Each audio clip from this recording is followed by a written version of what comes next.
here in this building. Overall, Purdue has 3 more wins than Illinois does in this series, in which a cannon is on the line. The Cannon Trophy, Spencer Tillman. And I thought it was odd that the first iteration of this thing, when it started over 100 years ago, Purdue actually won it, brought the cannon, and never shot the thing off, man. They won in a rout. Got to shoot your cannon. Illinois won the toss. Brett Bielema loves his defense. He deferred the option to the second half, so Purdue's offense will be on the field. Machowski kicks it off. He's got a massive leg. Spinning kickoff into the end zone. It'll be a touchback.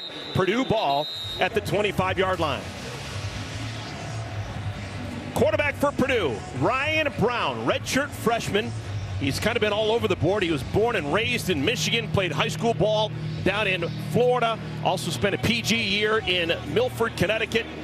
He will get the opportunity to replace Hudson Card today. Well, we'll see exactly what Aaron Henry does in terms of whether or not they choose to pressure him early on. That's the key. We talked about in the open, not a large sample size. He's got great size, his 6'4", 210 partner. But again, let's see how he handles it. Lack of experience, a big factor here. His most significant playing time a year ago came off the bench in a game, a loss against Northwestern. But he looks the part. Big right-handed thrower. Starts in the pistol. He's got Devin Mockabee next to him. Design quarterback run, and Brown gets thumped to the ground. Dennis Briggs makes that tackle. Let's talk about the rest of the Boilermaker offense. Standard 5, Stewart, Musa, Hartwig, Wingfield, and Bowe up front. Skill position, Devin Mockabee. I'm telling you, folks, he's got an outside chance of passing Mike Allstott in the years to come. Well, that's and being the greatest runner in Purdue history. Max Clare's their tight end. They really like him. Back to a more conventional look here. They came out on a double stack. Expect a lot of that from Jason Simmons, the analyst calling plays. Here's Mockabee. Makes it through that first wave and gets out to the 32-yard line. Defensively, Aaron Henry, the defensive coordinator. His Illini defense, they're giving up 14 points per game. That is a low number. Coleman, Rosiak in the linebacker spots. They're telling us that Rosiak was banged up in weeks past. He's healthy again. Got a couple of Scotts and Caleb Patterson, one of the corners. We talked to Xavier Scott, and he said Caleb Patterson's going to have a good game today. Yeah, and I loved his assessment, too, and we'll get into his story. Got great narratives on the back end of Brett Bielema's defense. Aaron Henry has got some love, no love lost here for this group right now. We'll tell you why coming up. 3rd down and 3. Purdue has really struggled on 3rd downs. Brown chased out of the pocket. He's got good wheels, and he's got the 1st down. Okay, so that is a great start for Purdue. They slay a demon by getting a 1st down on 3rd down. Yeah, T.R. Edwards, the nose tackle, was the guy that was chasing him, but he doesn't have the speed to catch him. But you can see the elusiveness of the quarterback that doesn't have the big sample size. Runs away from big number 23 Edwards there, put him in his hip pocket, and this guy's really moved the chains. This is what they need to do to steal possessions away from the Illini. 1st down and 10. Back to that double stack formation outside to reduce the numbers inside. Second chance for Mockabee. Just skips over the first would-be tackler and gets out to the 43-yard line. Somebody lost a helmet out there. Have to come out, whoever it was, an Illini player.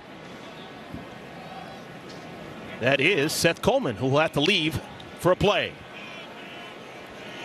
And you expect to see more than a few helmets come off today. The way they fly around there, Aaron Henry has got this little mayhem belt thing. Just keeps it internal, a little bit different motivation factor, but it's special to them, and it's predicated on their ability to fly around and make plays like that. Quarterback keeper again. Brown's got another 1st down. Wow, he can scoop. Gave the old dead leg at the 45-yard line, and the chains will move. Well, you talk about big guy moving in space like that, the elusiveness. He looks more like Card than he does, you know. He gets it back and seats it, the mesh at the point, sells that thing extremely well, and it just gets upfield. That's what you need to do. So twice now he's moved the chains. We thought the running backs were going to be the ones to do it. They're getting the run game accomplished. Hats off to Jason Simmons, the play caller analyst. Former Illini back Reggie Love comes into the game. Nice. They fake to him, another quarterback keeper, and Brown gets to the 37. Ryan Brown's an interesting guy. He looks the part. He's 6'4", 210. His father played Division I football, played at Northwestern and at Boston College. He comes from a great high school program down in Venice, Florida, where he won a lot. Yep. yet for some reason he's been an under-the-radar guy who's considered a 3-star recruit.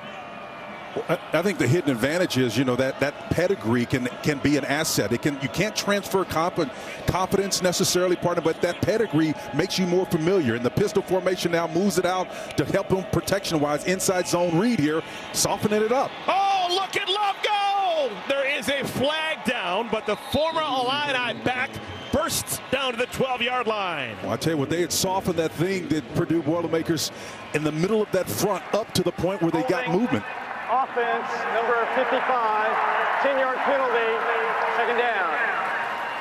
Oh, boy. DJ Wingfield wipes out what would have been a 25-yard gain. And that's unfortunate, too, because the middle of this front isn't going to stay soft very long, because Aaron Henry is an outstanding defensive coordinator, and he's going to find a way to populate numbers there. There you can see the outstretched arm. When you start reaching out and you can't go anywhere, that means somebody's holding you. They're going to catch that every single time. So instead of a 1st and 10 at the 12-yard line, the ball is moved all the way back to the 44. Second down. Nice.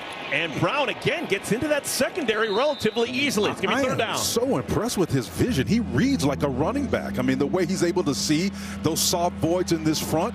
I mean, this is an active front. We know about that. But, man, those 3-down linemen are going to have to understand. Maybe they go back to more of a pure, what we call, since we're in this part of the country, bear look with 5-down linemen. Some of them have their hands up, some of them down. But the sheer number of 5 is going to reduce the availability for him to take those large gains in the middle of the defense. It's kind of an awkward spot on the field. You'd imagine this could be 4-down territory if Purdue doesn't pick up the first down here on 3rd and 4. They put Edrin in the backfield. Brown has to get rid of it. It is caught close to the line to gain. Jerron Tibbs, he's going to be just short, though. And I think they go for it, partner. You can see there's little activity on this sideline. That decision has already been made. They're going to go for this, and I take my hat off to Jason Simmons right now. He has nothing to lose right now. He's in a tough spot. He's going to find a way to steal possessions, and this is one way to stamp your mark right now. Wide formation. Maccabee, the only back next to Brown. Now, they've run with the quarterback every time when they've come into this formation. Let's see if they stay consistent. Quick hitter. What an open field stop made on the edge. Edrin caught the pass, but he had no chance of avoiding that tackle. Well, you can't outthink yourself. You came out 2 other occasions with that double stack, and the formation or the defensive response was the same. Instead of just running your quarterback, he decides to throw it. Again, maybe Jason Simmons outthought this thing a little bit more than typically. Look at these guys stacked out. You got 2 guys stacked on top, 2 up top. The defense, the numbers are reduced in the middle of the field. Run it where you've had success heretofore. The smallest player on the Illini roster made that tackle. That is Torrey Cox, who is generously listed at 5'9", 170 pounds. Well, if you can make tackles in space, you can play for Aaron Henry, that's for sure. What a comeback year for Luke Altmaier. Last year, kind of up and down, a lot of picks. This year, not so much. You look at the touchdown-interception ratio.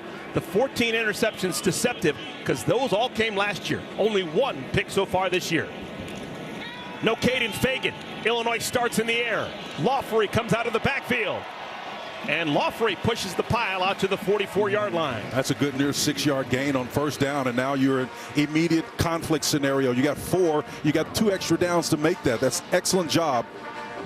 Through 5 games a year ago, Altmaier, 7 interceptions to just 5 tutties. This year, 11-1. I don't think he's going to be under the kind of pressure that Penn State put him on. They sacked him 7 times. This is a little different. Lawfrey is going to be short of the line to gain, being up 3rd down.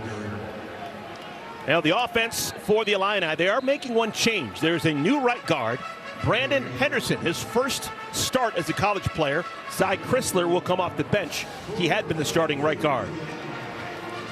And the big news in the backfield, no Caden Fagan. He's injured. Nothing has been specified. So Lawfrey is making the start in the backfield. We'll also see Josh McCray and Khalil Valentine. Well, these running backs have got to do it by committee. If not, they're replacing the big asset they have in Fagan. They need some help. McCray on 3rd down.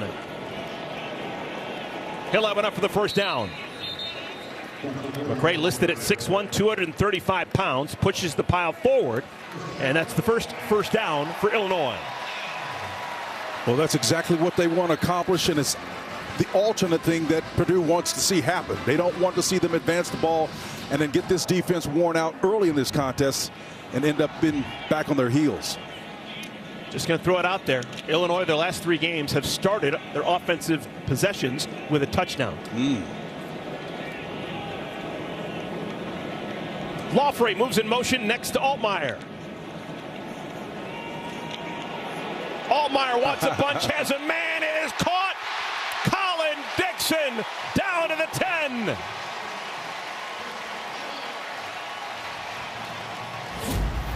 First big play of the game. Yep, and Dylan Thieneman is back there, the free safety, number 31. You can see it's a twins look formation. It's just a straight go route, right? And if you're expecting that guy that's in a hybrid role to cover that, that's a tough call. Illinois quickly to the line of scrimmage, trying to catch Purdue napping, and they don't. Second down. Alan Green, the boundary cornerback, was able to get his hands up in the air and affect the pass. Otherwise, I think that might have been a walk-in. Great defense on the back end for this Purdue Boilermaker defense. Kevin Kane got him wind up. Pat Bryant's been a big weapon for Illinois in the red zone. He's got 6 touchdowns on the year. He's number 13, slot bottom of your screen.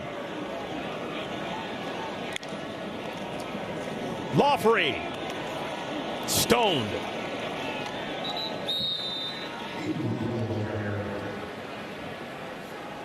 Defensively, Kevin Kane, the defensive coordinator for Purdue. This is a team that had not had a turnover the first 4 weeks of the year. They did have 2 interceptions against Wisconsin. And the one thing they got to be concerned about is these wide receivers for the Illini can really block, right? Colin Dixon, number 17, wherever they put him in the slot. Pat Bryant, number 3.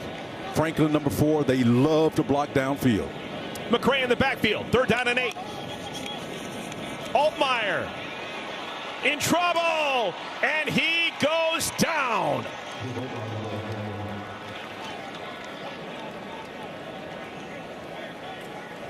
Jaira Ochada.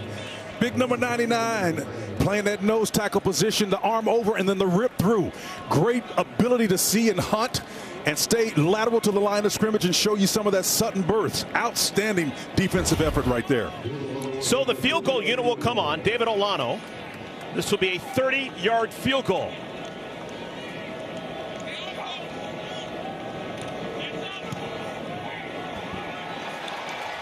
You betcha. So the Illini would have loved the 7. They'll take the 3. I think you got to consider that a win, partner. 3-0 is our score. Purdue gets the football when we come back.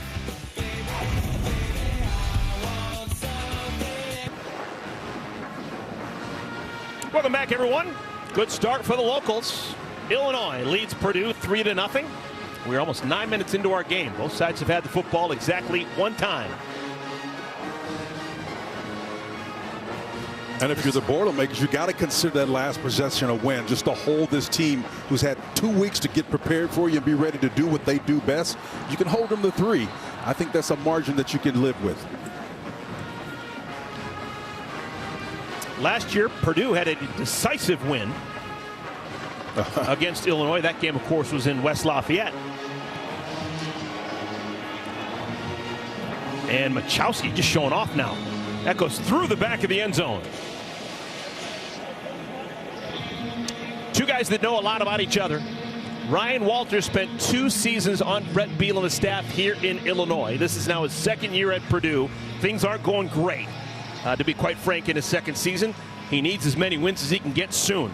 Brett Bielema, he has never lost against Purdue as the coach at Wisconsin. He has never won against Purdue as the coach here at Illinois. Well, there are no surprises here. I remember a couple of years ago, Brett telling me personally that he knew that Ryan Walters was going to be a head coach someplace. The difficult thing, and what he couldn't have predicted at the time, he was going to end up taking all of those assistant coaches with him to Purdue to that new gig. Reggie Love also went from Illinois to Purdue. He's in the game right now wearing 23 in the backfield for the Boilermakers. Love's got it. And he is shot through that first line of defenders out to the 32-yard line. I tell you right now, Eric, what the Illini has got to do is find a way to deal with those inside pop plays, whether it's the quarterback or the running backs who are in modes of replacement. It's too much yardage been given up in the middle of the heart of that defense. And it's a flex defense. This is a multiple front. So Aaron Henry does a lot of movement, but he's got to establish some stability in the inside. Brown showing off that arm for the first time, and it's a great pass, but the catch isn't made. Oh my, Leland Smith had a step. You can't throw a better ball than that. Well, you can't throw a better ball than that, and that's unfortunate that you're in the back end and you can't make that play. As Caleb Patterson back there, number 22, and he's trying to defend that ball, and he's in good position, but you still got to go make that play, man. And they're going to need the ability to make those legitimate catches downfield, and that was what I call a legitimate opportunity. Those weren't some of those shots just to say, hey, we're going to do it, just to keep you off of us. Third down's been a bugaboo for Purdue. Brown. Very patient. And Brown struggles forward, and he's going to be just shy. Just shy. We're talking a half yard. I tell you what, this defense is really interesting. They're going to go ahead and force the punt here, but if Brown can get that will be successive series where he's been able to move the chains and shorten this game from the standpoint of what we talked about in the open. Find a way to keep this offense off the football field. They're doing a decent job of that today.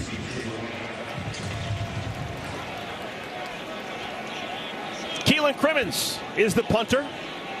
Crimmins will punt back deep is Beatty.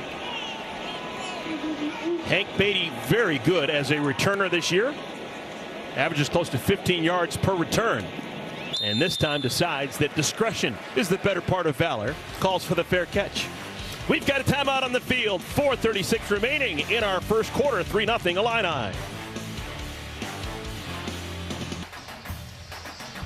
They've been playing football at Illinois for 135 years, and one of the greatest in college football is that man right there, number 50, Dick Butkus.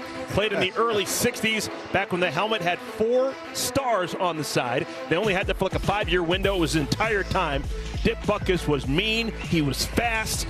He was the epitome of what a linebacker should be. Richard Marvin Butkus. There was only one like him. I mean, and that's him. He's original, right? And can you name 4, since we're talking about 4 stars, can you name 4 of the stars that would even be close to the Pantheon? If you were doing a Mount Rushmore, maybe a Ray Lewis would be in that group, maybe. I put Butkus on top of him. Oh, definitely Butkus at the top now. I'm just trying to get three, well, 2, another 1. Great one actually played at Illinois, Ray Nitschke. Oh, yeah. Green Bay Packer. No question. Khalil Valentine in the game for the Illini, number 5. Remember, no Caden Fagan. Fagan injured, will not play today. Second offensive possession for the Fighting Illini. And movement. We've got a flag. False start. Offense, number 75. 5-yard penalty. First down. And that's Brandon Henderson in that right guard position up, in replacement of Chrysler. And got to hold your water, man. So it's first down at 15.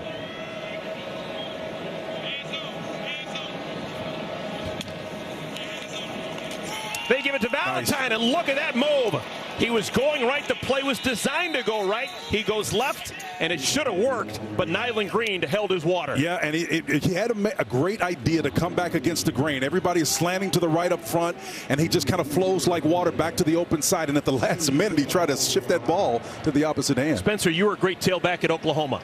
If you have instincts to tell you to go where the play's not going, are you allowed to do that? Oh, absolutely. Absolutely, because what you're reading is your keys, and those are the linebackers. If they over pursue, you have liberty and license, and I would say responsibility to go against the grain. Valentine remains in the game. Altmaier. Franklin his first touch, and Zachary Franklin has a first down. Oh, I absolutely love this partner. In our time together with Barry Lunny yesterday, I mentioned the split flow. This is what split flow looks like. When you've got guys going one direction, what it does, it affects the eye discipline of those linebackers. So you got a receiver coming to the flat, the back is going opposite direction, and it's very difficult, and you get those chunk plays for 16 net yards. That's what they're able to do with Barry Lunny's scheme. So the ball moves out to the 41-yard line. They move J.C. Davis, split a little bit wide right. Valentine tripped up in the backfield. Cole Brevard makes that stop. Well, you talk about Cole Brevard, man. That guy right there was reading like a computer, man. Number 91, the big cat, steps in there and just owns that line of scrimmage. -2 yards, man. Watch him he's just so big, and he's strutting talk. Look at him. He's walking it. He's like a peacock, man. Suburban Indianapolis guy. He's from Carmel, Indiana. So it's 2nd and 12. Valentine gets put in motion. Altmaier, the blitz is on. He escapes. And incomplete. Good hand by Kendrick Breedlove, who's been a pass breakup waiting to happen in recent weeks.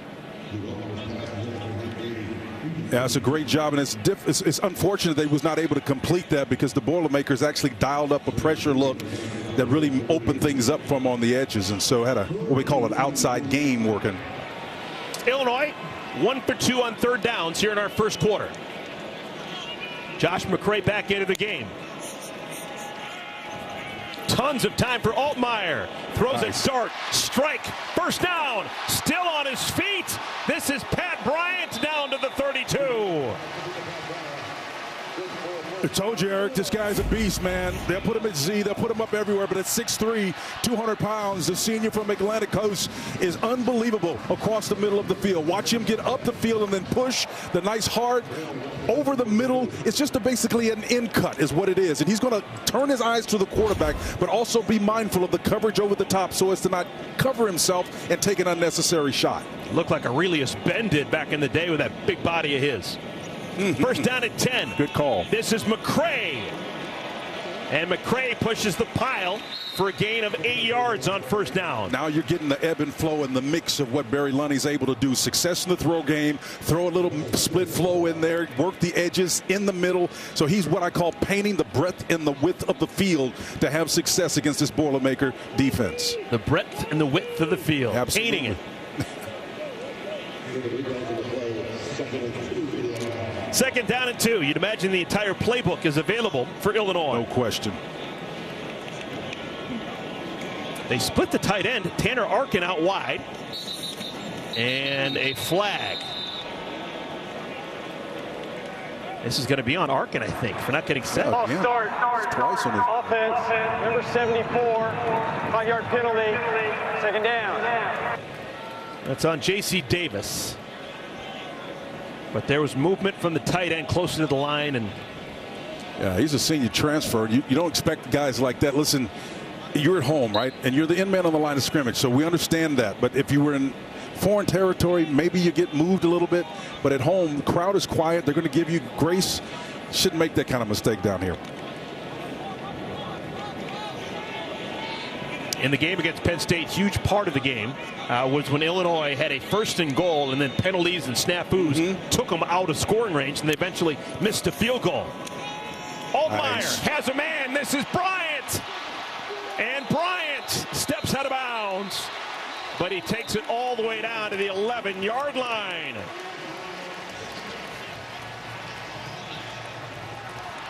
Well, Bryant's a load. I tell you, we already talked about his size, man.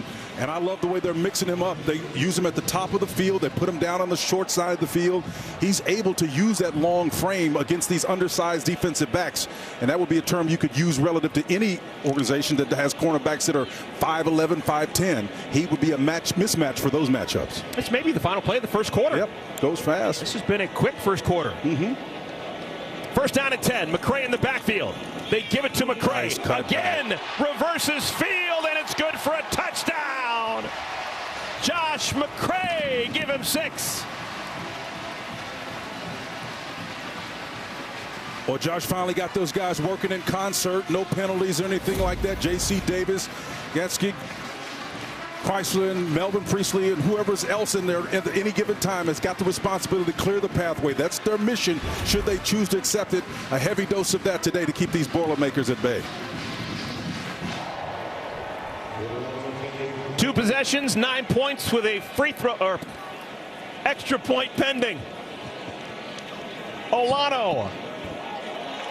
It is a 10-0 lead for Illinois. 8 plays, 73 yards. McCray, his 2nd rushing touchdown of the year.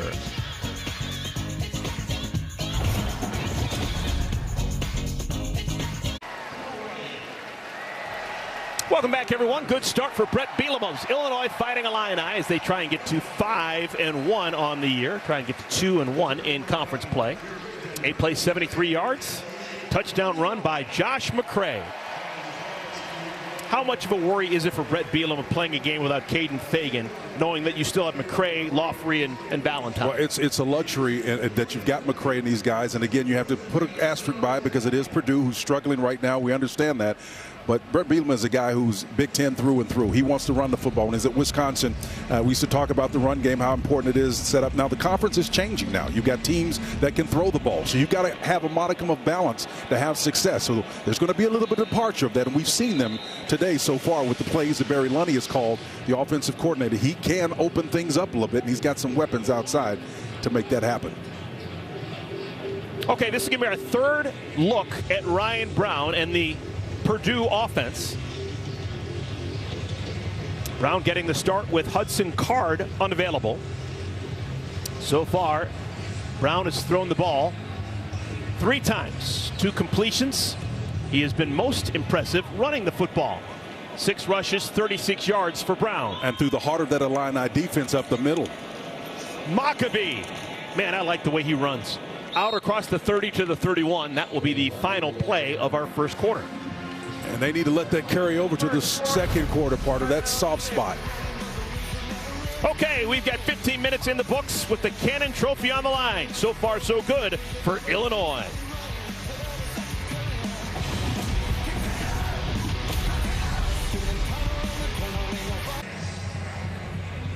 Start of our second quarter, Purdue on offense, the Illini on defense up 10-0. This Illini defense has been really impressive. Aaron Henry's defensive coordinator, and these are the rankings. Opponents' points per game. That is huge. They're only allowing 14 points per game, Spencer. That's 12th best in the country. About cut that in half. And again, they're looking more like when Ryan Walters was a defensive coordinator here. Not should come as no surprise. Aaron Henry was on that staff early on before he bolted for Purdue.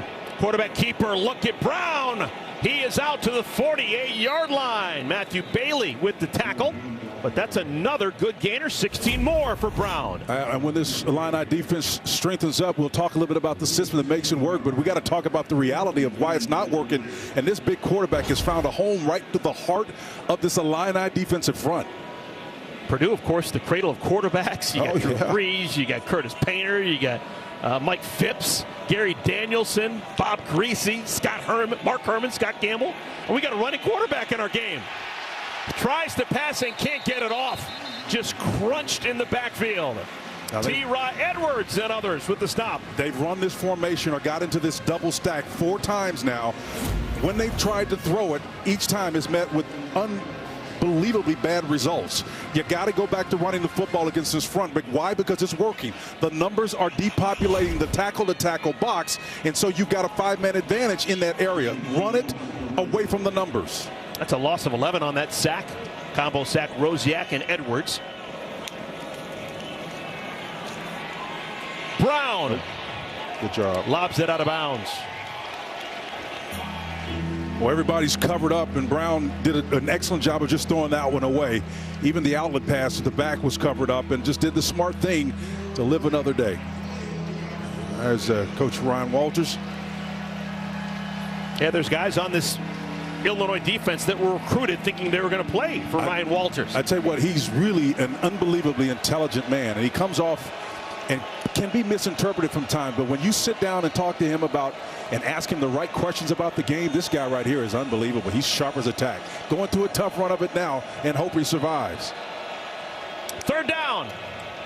Nice job. Playing the field position game, trying to get something and avoid the negative play. Brown does have to take another hit, gets out to the 41. Well, listen, I like what Jason Simmons, the play caller / analyst, is trying to do here. But when you have a soft spot or vulnerable area in a front and it's worked from you, that little delay with the quarterback is not going to serve you well. He's not a running back. It's going to take him longer to get to that line of scrimmage. Continue to exploit and have the success that you did. If you have to do a short drop, get in there and find that weakness and continue to exploit it. Forget about those faux formations and then trying to throw the ball in it. That's not where the success is coming. This is now the second game that Jason Simmons has called the plays for Purdue. Beatty's back deep. That's nice. Oh my goodness, he's got a field on the 1. You never see this. Uh-oh. Look at Beatty. Out to the 25. He caught that at the 1 and retreated into the end zone. Oh, he was in trouble. I thought he was more like Warren Beatty when he came back to that end zone. I said, you're in trouble now, big boy. Hank Beatty, I like your style. With the swagger of a NASCAR veteran, he fielded that one. 24-yard return.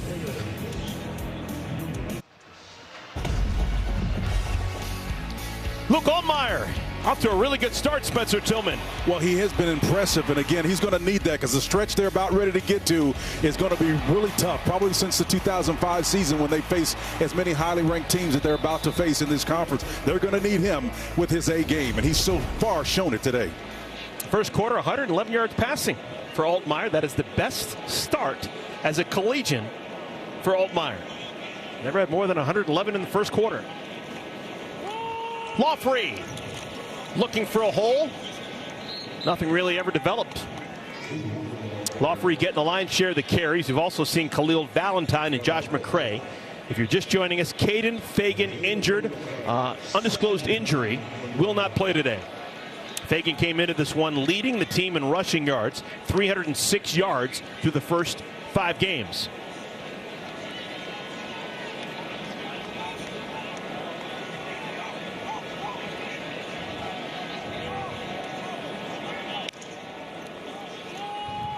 Just a 3-man rush, and they find the tight end. First catch for Tanner Arkin. Well, that was a tight window, man, but that just shows you, Altman, again, we talked about him playing at a high level right now, particularly in the throw game.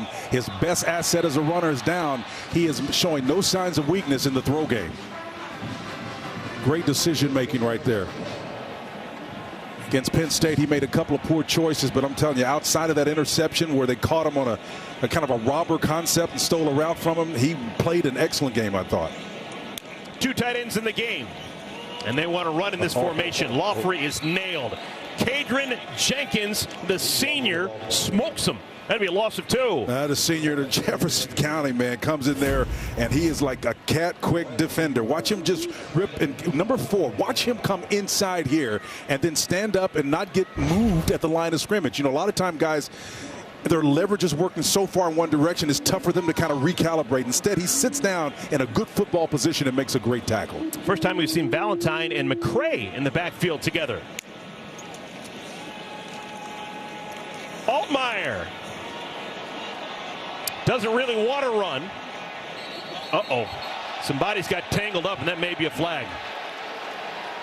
I think they just got tangled up. There was nothing that looked malicious.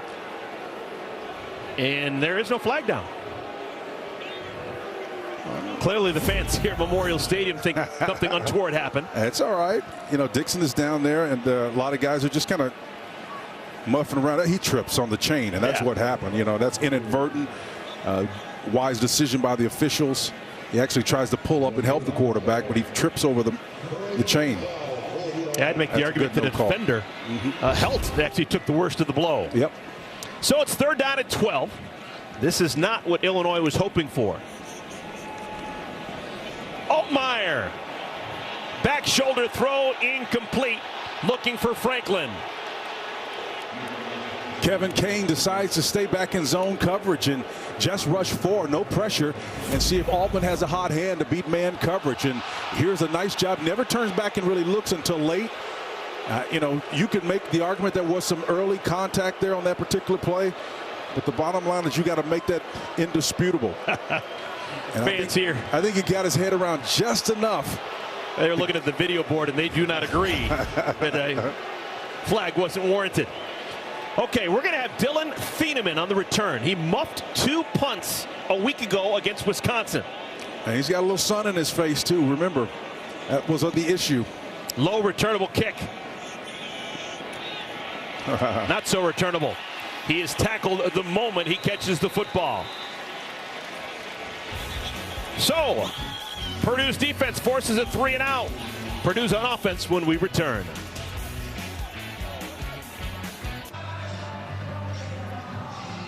Illinois leading Purdue 10-0. Illinois coming off a loss 2 weeks ago against Penn State. No shame in that. playing in State College. They have done a lot of really fun things this year. They started 4-0. Get this, just the 4th time since 1936. How's that possible? They already have 2 wins against ranked opponents. And as we mentioned, they lost at Penn State. That's going to happen to a lot of teams. It was a 21-7 final, but it was closer than that for the lion's share of the game. And Spencer, these are the only teams that have 2 wins against top 25 programs. And this right here acquits them well. And they can continue to play the type of balanced approach, get their big, healthy back into the lineup. I think they're going to get some dangerous situations down the stretch in the Big Ten. And as you talked about in terms of single wins, 25 times in a single season for the first time since 2007. So that's amazing. Twice now they've beaten ranked teams. This is early. And before this drive can start, we've got a flag down.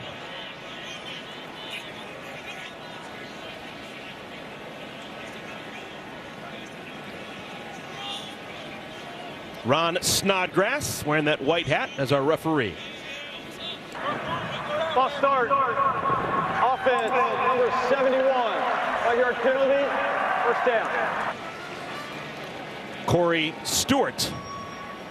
Yeah, the redshirt senior transfer from East Nashville, went to a magnet school there. And again, this is twice today we've seen tackles. Guys on the end of the line of scrimmage have problems down there with movement. And maybe there is an issue down there, but it's happened for both the home team and the road team. Former Illini runner Reggie Love in the backfield. Brown, this has been their best play. Yep. Quarterback keeper, and Brown turns the edge and has enough for the first down. And see, clearly the game plan didn't call for him necessarily do that. Now, I asked Brett Bielema this question yesterday, and we also posed it to Aaron Henry, the defensive coordinator. When you're playing a guy and you get news that the starter that you prepared for is not going to be playing, and you don't have access to those players, you got 20 hours a week to be with them, who do you deal with more? He says it's about the coaches. Love to the edge. Tackled at the 44, Miles Scott hits his former teammate. And that's a big deal. I want to underscore that again. You're not able to go out in the field and rep Brown. You know, you say, well, what can Brown do for you? Well, we're not quite sure. We don't know what he can do, but he can run, right? But you're going to find that out in real time, and then can you adjust to it? Yeah, Brown's got all the earmarks of a classic Purdue drop-back passer. 6'4", 220 pounds, but his legs have been the most impressive thing today. Decides to throw when he had a sure first down, and the pass is incomplete. He had one defender in front of him, but he just kept that ball and continued to do what's worked for him, and then forced this defense to defend him, right? So he's got the speed to get out there. You got a guy in his hip pocket that you've already beaten to the sticks. They're right there, man. Tuck that thing and run. That was Caleb Patterson we credited with a pass broken up. And Purdue, they've only converted 1 third down. They're 1 for 4 on third downs so far in our first half. This is huge right here. This is what. And a flag. This is before they even got to the line. Yeah, and it's going to be against Purdue, too. Illegal substitution. Offense broke the huddle with more than 11 players. 5-yard penalty, third down.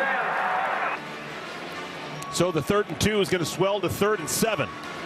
Well, that's kind of par for the course of where this program is right now, right? New personnel, new play caller, analysts in a new role, not even technically officially called the offensive coordinator.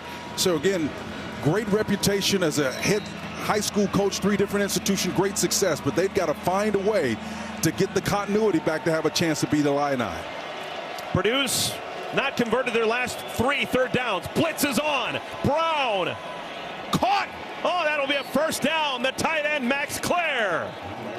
What a big play for Purdue to stay on the field. Oh, there's a flag in the defensive backfield.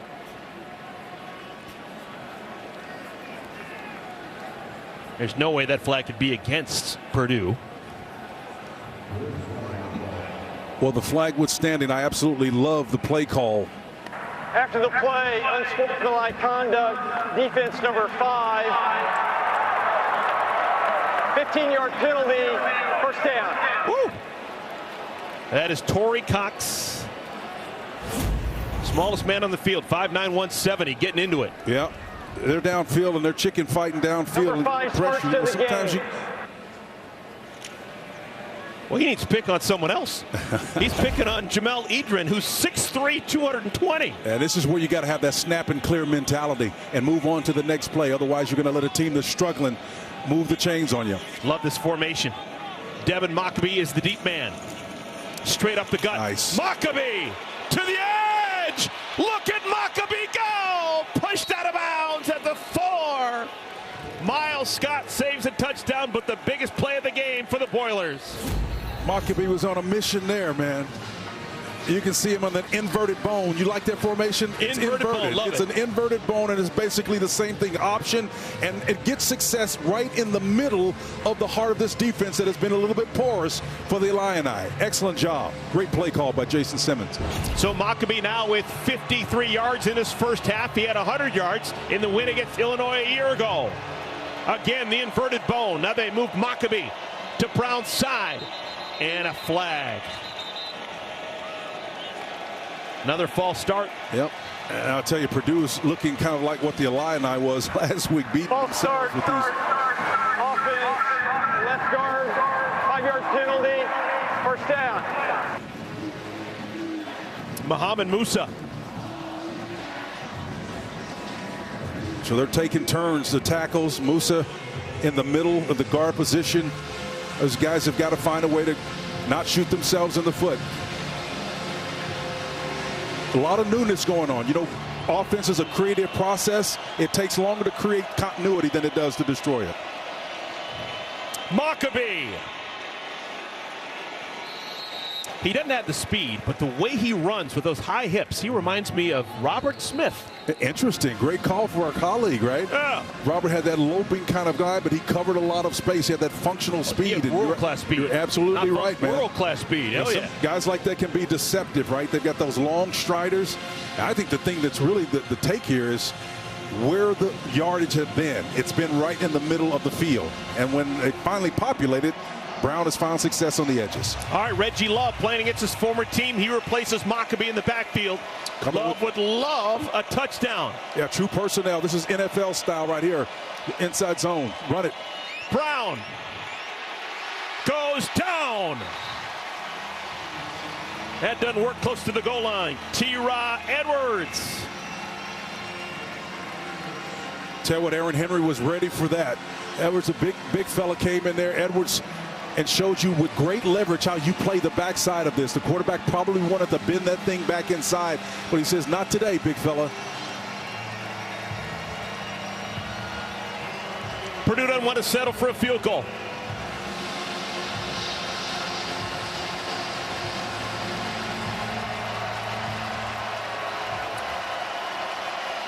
They got a nice little pivot route here in a receiver option.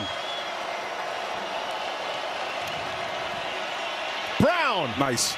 Tight end's got it, and Claire is tackled. Open field tackle saves the touchdown. That's Dylan Rosiak. Now, Rosiak, good to see him. You know, he's been nursing a groin, and he's a captain. He hasn't been necessarily up to his best potential because you saw that inability to have lateral movement against Penn State, and they took advantage of that. But he's able to be Johnny on the spot now and deny a touchdown for Purdue. Spencer Porath will come on. This will be a 22-yard field goal attempt.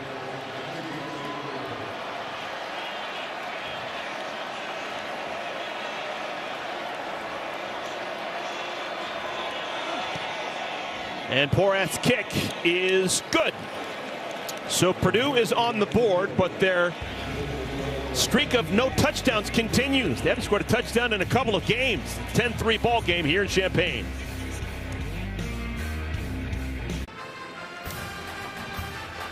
.541 remaining here in our first half. Memorial Stadium, Champaign, Illinois. Boilermakers are on the board. 74 yards. The big play, that run by Mockabee to get him into the red zone, but they can't get the touchdown. Instead, it's a field goal. Last time Purdue scored a touchdown was September 28th in the loss against Nebraska. They played Wisconsin last week and only had 6 points on 2 field goals. And here in our first half, just 1 field goal in the first 25 minutes. Red zone futility, a big problem all year long. Wiltshire is back deep, and the wind is blowing that direction. Yeah, it is.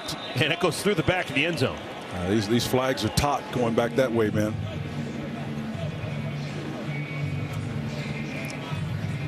I've been impressed with Altmaier's year-over-year production and his command in the huddle. Now, they protected him much better than they did a year ago. And I'm impressed with the fact that he doesn't have his big gun at running back today, but yet he still found a level of comfort. And you may make the argument that you should against Purdue. They're a struggling team trying to find who they are. Barry Lunney is the offensive coordinator. Yep. Had a really enlightening conversation with him yesterday. And around, this is going to be Bryant. And read beautifully by Thieneman. Thieneman comes up from his safety spot and thwarts what could have been a big play. It's only a gain of 3. I love what Barry's doing, though, with those tight bunch formations. He's able to run off of it. Obviously, clearly, you can throw out of it as well.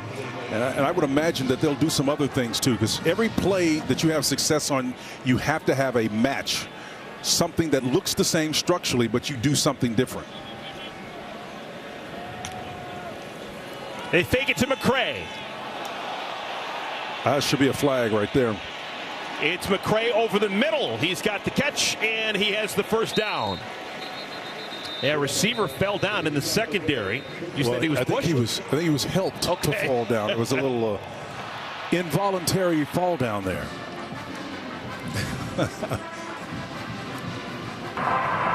Yeah, Monk was right about the 50. Defense, number 19. 10-yard penalty, first down. Fortress Alessandro. Alessandro, again, is trying to prevent him from crossing his face, and he just grabs him around the hip area and causes him to stumble, and that's what the call was. Excellent call. Wide open field. You rarely say this in a Big Ten game, but Alessandro's hometown is New Hampshire. How about that? From the Granite State. How'd that thing work out? Yeah, Manchester, New Hampshire, of all places. Alessandro made his first collegiate start a week ago against Wisconsin. Getting some burn here for second consecutive week. The holding will be enforced from the previous spot, the 28-yard line. First down. Kevin Kane, the defensive coordinator for Purdue, likes to play what we call a lot of match coverage. It's basically man-to-man, and he'll have a single high safety way at the top of his formations, and all that means is they want him to cover a lot of water. And so when you're playing man-to-man, you're going to get beat someplace. But that guy in the middle, high at the top of the defense. Why did they take the result of the play? Correction. Illinois has declined the penalty and taken the results of the play. First down. Okay. Didn't make any sense. And if anyone's going to notice that, it's Brett Bielema. I actually had a long conversation with Brett yesterday. Love that conversation. Super impressed with the way over the years he manages a game. He's a strategist, I think, to the nth degree. No question. I love the question you asked him. Hopefully we'll get a chance to unpack that a little bit. Here's McCray. Bursts through that hole out to the 46-yard line. And Thieneman came all the way from that free safety position. If he's not there, man, and I think he may have stung his arm. We're going to keep our eye on number 31. He came from big-time distance to make that play in run field. The run fits are where they're supposed to be, but when you've got that head of steam up, and Brett Bielema understands that, and he's looking at everything, to your point, partner. Even he may be that offensive-minded guy, power football, but he sees everything that's taking place.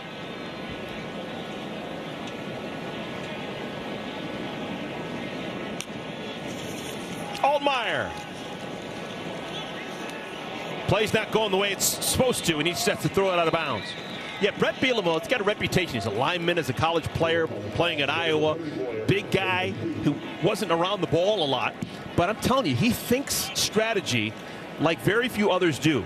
And he was very proud of the fact that I noticed that he spent some time with Bill Belichick, and he's the type of guy you could play a board game. It should be a 50-50 board game, right, but he'd probably win 80% of the time because he thinks strategy really well. He's process-oriented. He loves to look at the structure and the function, whether it's organization, systems, and he knows it through and through. That's how he's going to win, on the details. He's a minimalist also.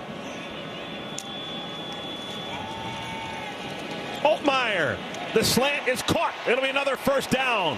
Thieneman with a good form tackle. Yep. But Beatty has enough for the first down. Well, Beatty came over that middle with intention, but also Thieneman, I got to tell him, man, that guy right there is a big-time hitter. To come from that free safety position and roam like he does, you're going to see the inside receiver come and release and take advantage of that little hitch route, right? And he sees it and treats it like zone. And that's exactly what it looks like. But it's a man-type under route. He read it properly and diagnosed it and got a big production out of it. 3:40 remaining here in our first half. Illinois leads by 7. Arkin, the tight end, in motion. And Arkin's got the football. Another first down for Illinois.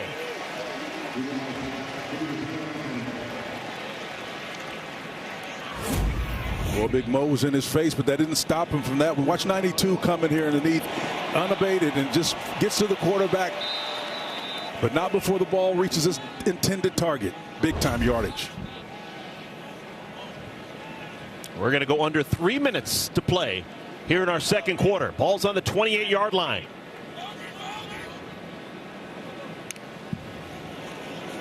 Out of the backfield, this is Valentine. Bobbles it, and it forces him to go out of bounds.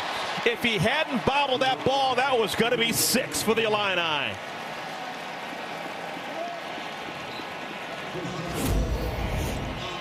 As it is, it's a 15-yard gain. Now, Stevens, number 11, had pressure in his eyes, and he bobbles the ball a little bit, but to get that ball off cleanly the way he did, Altmaier did a wonderful job of dealing with that pressure off the edge to get the ball to his intended receiver. So Illinois last year had Reggie Love on their team. He transfers to Purdue, and they replace Love with Valentine. Yeah, how about that? Yeah, why not? That, man. That's a sweet move. That's the way you do it, yes. And somewhere in there we should talk about Hudson Card, right? Mm-hmm. That would be a wild one, though. Barreling down inside the 10 to the 8 goes McCray. He's the power back with Fagan not available. McCray listed at 235 pounds. And we've made it to the 2 minutes timeout. Timeout on the field. So the 2-minute timeout here in Illinois Memorial Stadium. The Illini leading Purdue 10-3.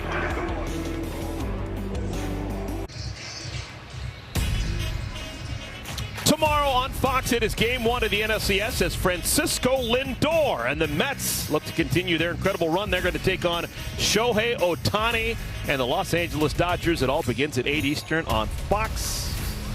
No one cares about my opinion, but Shohei Ohtani is the greatest baseball player that has ever played the game. I know you like him, but I love the Amazons, man. The Amazons are pretty darn good right now.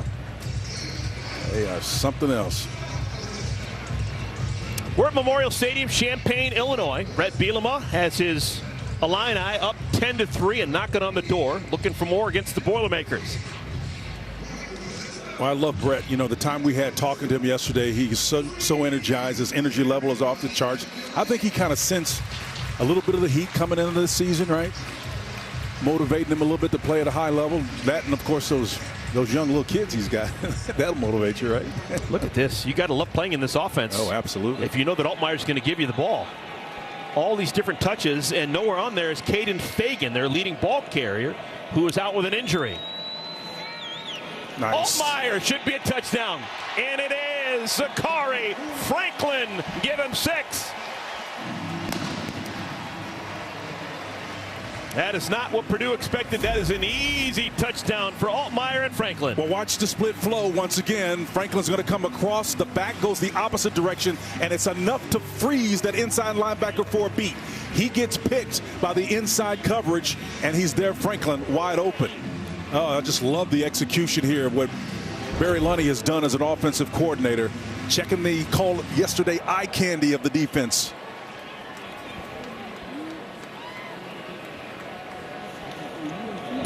Extra point is up and good. That could have been a Barry Lunny situation where he knows what a good player Franklin is. Had 24 catches in 5 games, but no touchdowns. They wanted to get him a score, and they do. He's the real deal.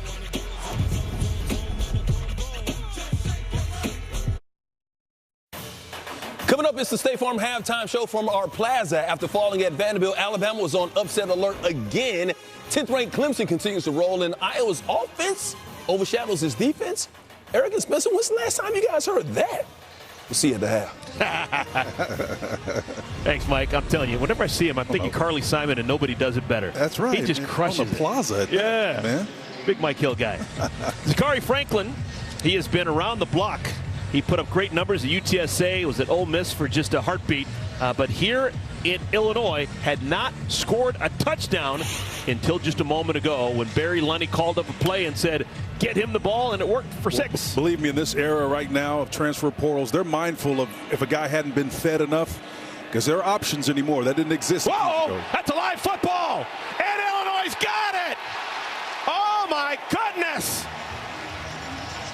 Illinois got the football at the 25-yard line. Luke Zardzin comes up with the ball. Well, we've got another Luke in here. We got a cool hand Luke on special teams, too. A linebacker type. That Mac Daddy spin on that ball nails that thing, and it just drops, man. It goes backwards, opposite direction. I'm telling you, man, that's just being mindful where the ball is. You couldn't have got a more favorable bounce. 155. You could go a decade of watching college football and never see that happen. That was a regular kickoff that got caught up by the wind, and it bounces. It takes a retro bounce, and it's Illinois ball. Well, you can see the flags are taut, man. They're going that direction, and it went exactly where the ball did, where those flags are going, backwards. So a bonus possession right now for Illinois. Can they cash in? Altmaier. He's got Valentine. That'll be a flag. Incomplete. The linebacker held on the coverage.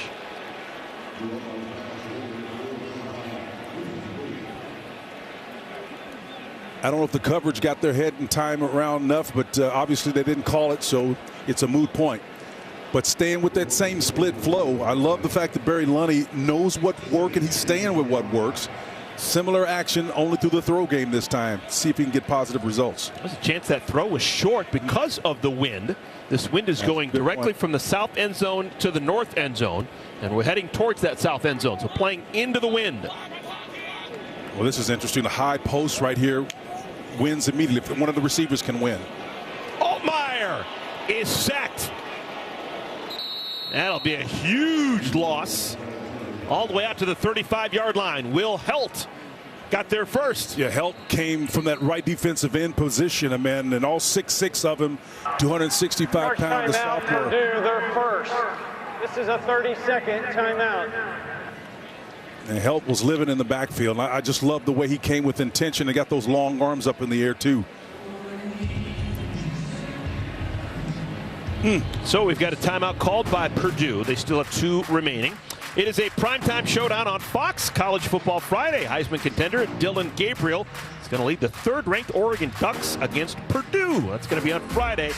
Friday night, 8 Eastern on Fox. So it's going to be a short week for Purdue as they get ready for Oregon. Drillin' Dylan, and he's looking better each week. And great maturity there. And there's a win here, and it's taut.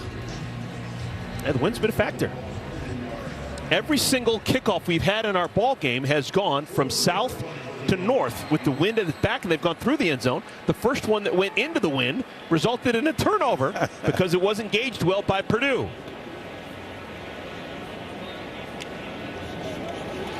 Altmaier on 3rd and a bunch. Caught. Franklin's got it. First down, Illinois. How do you give up a 3rd and 20? Well, Franklin did a heads-up job. The boundary corner, Nyland Green, number 2, is the one who pushed off of and got open. You can see there the turn, and he just separates him with that little left arm there, right? That's nice. That's pretty, though. Isn't that pretty? That is a veteran. They needed 20. They got 27. How about that? And the clock moves.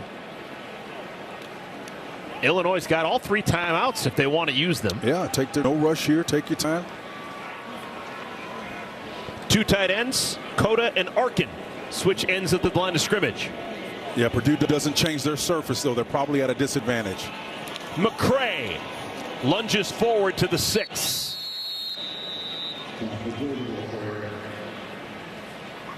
Clock continues to move. And what that formation was designed to do by moving the strength from one side to the next is to see what, if any, impact it has to the surface. The surface is the defenders that are on the line of scrimmage. If they don't move, you got a numbers advantage someplace. The quarterback has to have the onus on him to sense where that is and the liberty to take the play the opposite. A little check with me, maybe. 25 seconds remaining in our first half. Play action. Altmaier dumping it down. It'll be a touchdown. Josh McCray.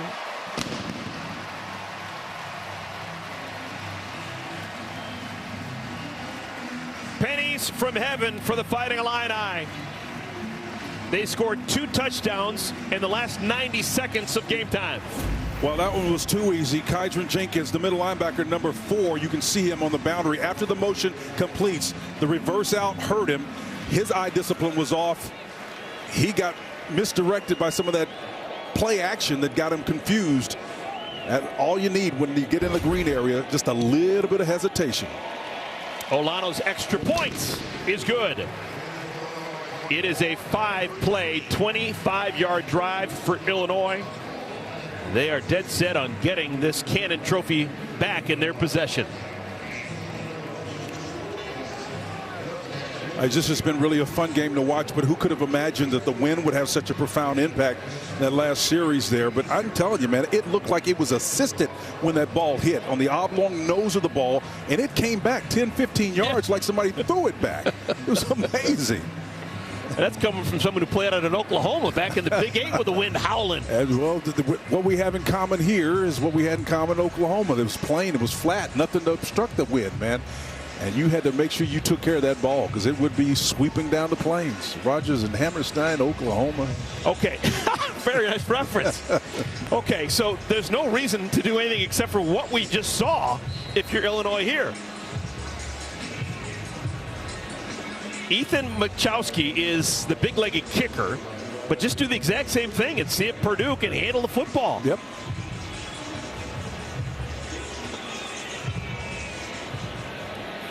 Okay, kicks it off as normal, and this time it makes it into the end zone. And Purdue will have 19 seconds to work with. I'm not sure they're going to go try to push this thing down the field. They're going to try to get it at halftime and regroup and figure out what works and come back to it. The game is not totally out of hand yet, so I think they can come back to the run game featuring their quarterback, Brown. We understand the context, and then hopefully they'll command numbers from the defense, and then they can start hitting those wide receivers on the edges. But right now, I think that's their best bet at success. I just saw those numbers with Hudson Card out and Ryan Brown, the quarterback. This is a Purdue offense that has been ground-based, and they'll stay on the ground. Brown has to take a hit, stays in bounds, and that probably will be the final play of our half.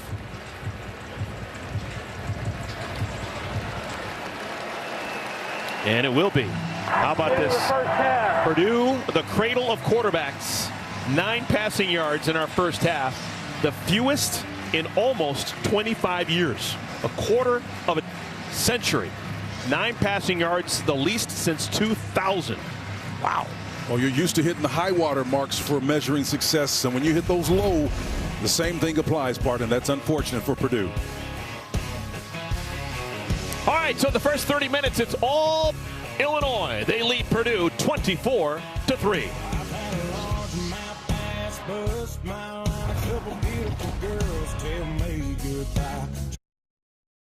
IHG Hotels and Resorts, 19 hotel brands, 6,000 destinations. And the big story has been Illinois rushing the football, 145 yards. I'm sorry, Purdue rushing the football 145 yards, Illinois passing the ball 215 and those yards. numbers aren't lying, partner. That's where the opportunity is. If you're on the opposite side for Purdue, you got to rush the ball, and alternately might help to find some rushing yards for the Illini. Aiden Lawfree is the back in the backfield. They give it to Lawfree. And he struggles forward for a gain of 3, maybe 4. In the first half, Lawfree, 4 carries, 3 yards. The leading ground gear was Josh McCray, 6 carries, 35 yards. I'll tell you, Kevin Kane's defense up front has been really stout today, keeping the yardage to a minimal for the Illini. They've been struggling in that department, but still have success in the throw game.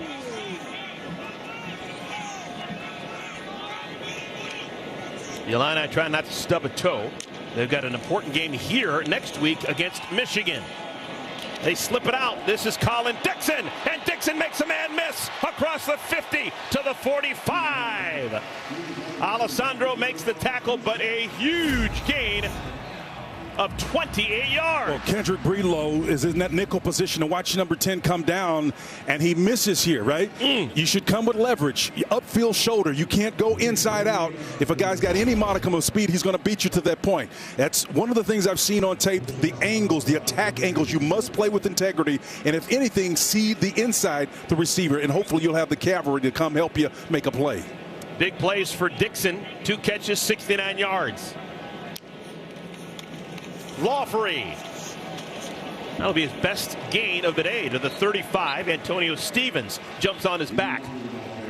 And that's, again, as you said, it doesn't take a lot in this scheme to have success in the run game. If you take out the Northern Illinois game, I think it was a little over 100 that Fagan had in that one. But his mean is around 67, something like that. It's not big yardage. You don't need a whole lot to open up things for this offense. And that's in keeping with what their head coach, Brett Bielema, is all about. He's about balance in the old school manner of what balance represents.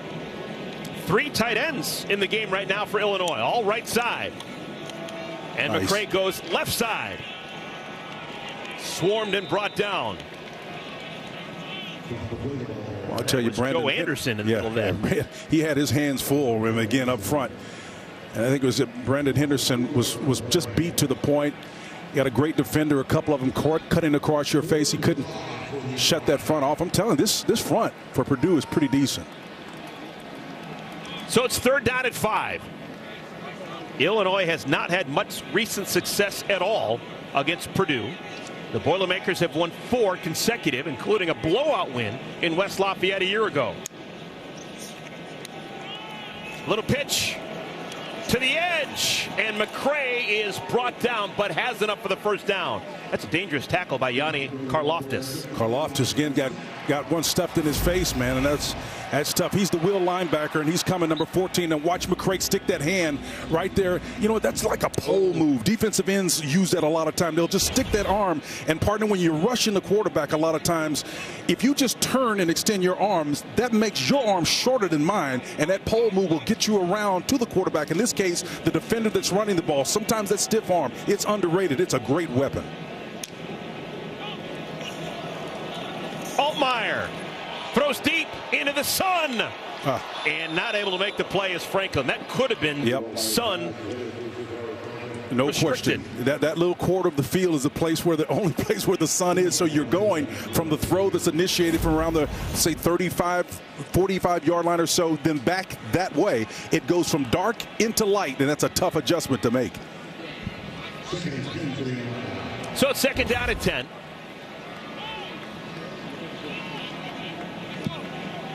Illinois in a stretch of 7 games in which 5 of the 7 opponents are ranked.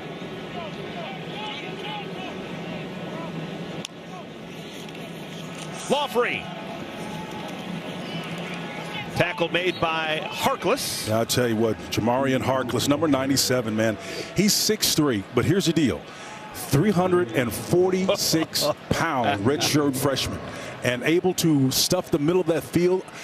The more I look at Purdue's front and what they're doing and what Kevin Kane has available to him, the more I'm liking it. And I love the idea of him keeping them fresh and platooning these guys the way that he is. They're big body guys. You can't wear them out. They'll be panting like lizards on a hot rock if you leave them in there too long. But that's a good group right there now. Harkless's nickname is Chops. I guess he loved pork chops as a kid. Altmaier again. That's great in the defense. Direction of Franklin. No flag. Yeah, Breedlove did a nice job of leveraging and keeping him out, and Franklin tried to adjust on that fade and get that ball back, but he stole that real estate and made it his own. Breedlove, outstanding nickel coverage here. Watch him. Everybody's playing match coverage here. They put the safety back there. He turns, IDs the ball, and understands looking for it is going to help him avoid getting the penalty. That is textbook defense right there. So on 4th down and 9, the field goal unit will come on. David Olano. Oh, that's a long one. That's a 49-yarder.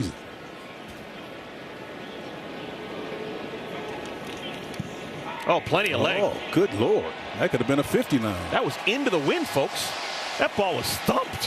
Holy Yeah, cow. get excited about that. 27-3. The lead swells to 24 for the Illini.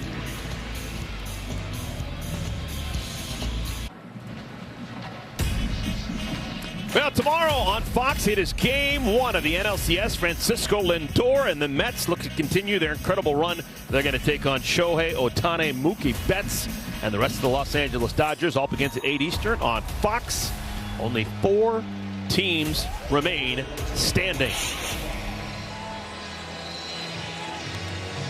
Beginning of the third quarter, Brett Beal and his bunch had the football for 9 plays, 44 yards, and a 49-yard field goal for David Olano that probably would have been good from 65. He just crushed it. Elijah Jackson on the return. Woo. And he can't even make it out to the 15. That's a good special teams play. Yep. Open field tackle. You got a down line there. He's going to get up quick, and that's good. Love to see that. Nana Otaluga made that tackle. Backup linebacker from Chicago. Well, these guys play hard, and it doesn't matter if you're on special teams or stop units as a starter. Aaron Henry, for one, the defensive coordinator, is going to make sure that you're flying to the ball and making plays. You don't see that with a Purdue quarterback very often. 9 passing yards in the first half. That's amazing. And I wouldn't say that Ryan Brown played poorly. No. He was asked to run the football. There are a lot of design quarterback runs. He did that effectively. Wasn't asked to pass a lot. He only threw 7 times, completed 4 for the 9 yards. Do you have to pass now, Spencer, or can you still run the football? I think you can still run it. There's a pass. This is Claire, the tight end, out to the 25-yard line. And see what Claire just did there as a tight end. This is an extension of the run game. These yards are coming parallel to the line of scrimmage. They're high percentage, right? I wouldn't be surprised if they split people out and just get the ball to the edges and not throw it downfield. That's the one thing you don't want to do. When you're working with a quarterback with little experience against a team that likes to swarm, you don't want to leave him subject to that pressure. So make your run game an extension of what you're doing. In the backfield with Brown is Maccabee. He's a half 100. He's got 57 yards. This is what I like to see. Brown's got it. And he's spun down at the 35. There's a flag that came from the offensive backfield. And alternately, you can't hold, right? We've had 3 of these today when you've had positive success with your quarterback running. Offense, number 86, 10-yard penalty, first down. So Claire had a 12-yard reception the play before and gives up 10 yards on the hold on the following play. Yeah, it's just a shame. Again, you have great success with your tight end. He gets an opportunity to stack a successful play behind another successful play, and he gets called for holding right here. This quarterback doesn't need that. Again, the soft spot of the field defensively for the Illini is right up the middle. That 0 gap. So it's 1st and 17. Line to gain is going to be the 37. Kevin Kane is going to try to discourage that, what we call a scissors twist. Those linebackers are going to get in those A gaps and flow and try to stop that run. Maccabee. It takes a bunch to bring him down. That's like kind of Mike Allstott right there. I don't want to totally go there, but he pushed the pile like Allstott used to. It would take a Mike Allstott-like effort to get success against those run fits because they were where they were supposed to be. And really, it's about who wins, who's stronger, who's faster, who wants it more. Gain of 5, 2nd down at 12. Only 2 passes have been completed to receivers today. One to Edrin and one to Tibbs. And this time Maccabee can't move the pile more than about a yard, maybe 2. And it's going to bring up 3rd down and long. It was your guy Dietrich that was waiting for him on the backside. He tried to spill out the back door, and there was nothing there. That's just great sound defense on the back end, shutting all those cutoff lanes.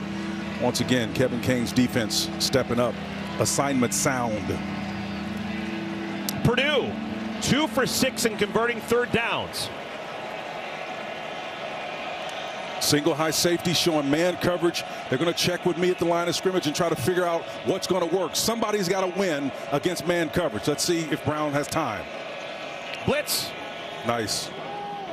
What a catch. Jerron Tibbs. That ball was behind him. He was able to contort his body and come down with it. Absolutely love that. There's a great throw, no question about that. But then the defense on the back end of it, you're trying to protect and cover, but it's just thrown too perfectly. Watch this back shoulder throw. It's about as good as you're going to see. I'm talking right, that's a dart, man. High in the air, exactly where it needs to be. And Patterson couldn't stop it. They call him Mr. Tibbs. Nice. Brown wants a bunch, man, wide open. This should be. It is a touchdown, Purdue. Jamel Edrin, 53 yards. Well, again, the previous play, remember we talked about when they're in man coverage, one man has got to win, even if it's off coverage. Watch the double move at the top of the route. The shake move, the out, and then the up. Jerry Rice special. Vertical route. I'm telling you, it'll make you change your mind, but you've got to be disciplined and defend. I mean, just a wonderful job of understanding what your defender is doing, where the leverage points are, and making a miss in open field. Purdue hadn't scored a touchdown in 2 weeks. The play's under further review. I do kind of think that Edrin was down. You think Edrin was down? The ball was like at the half-foot mark. Well, I'm going to give him an A for effort, number one, because of how Barry Lundy set that, or rather Jason Simmons set that play up, waiting for it to get to that point where they can throw it. Torrey Cox grabbed him by the ankles. Maybe the left knee was there, and Torrey Cox Jr. just, but for that last grab, I think the knee's down. Yeah, the knee's down. Short. The left knee is down, and the elbow is too. And normally you'd say, okay, we have first and 10 or first and goal ball at the half-yard line. But the way Purdue has been playing, that's not a guaranteed touchdown. That's right. And again, the one thing you will say, though, if there has been some soft spots, now we don't know if that's going to hold up in the green zone inside that 5-yard line, but in the open field, Browns had success running the ball up the middle. So we'll see. McCray has also on the opposite side. So both teams have been giving up some yardage. All right, here's Ron Snodgrass. Touchdown. Whoa! All right. Wow. Okay. Little road love. The Boilermakers are not going to give it back. They'll take that touchdown, the first touchdown since the game against Nebraska, September 28th. Wow. And Ryan Brown is pleased. And as well you should be, because you're not going to get those many opportunities because of where you are as a organization right now, because you're depleted, right? Porath. Right as rain. So both sides have had a possession here in the third quarter. Illinois, they get 3. Purdue, they get 7.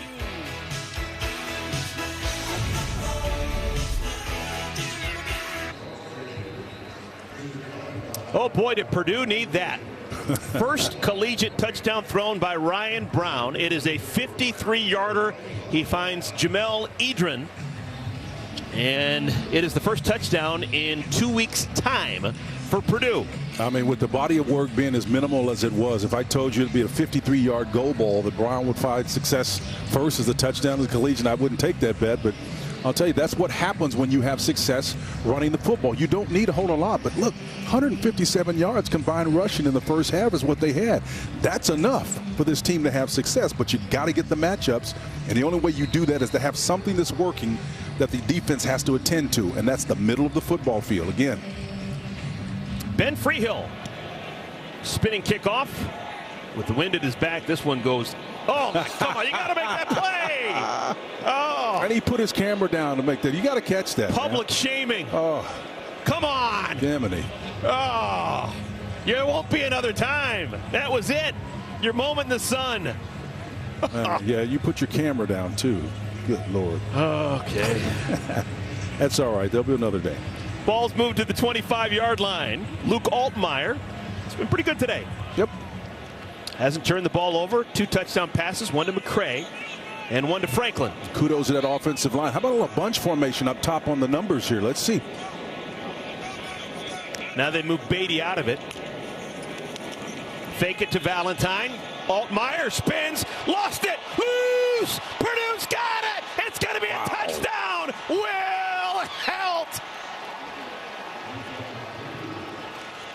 What a turn of events here in Champaign.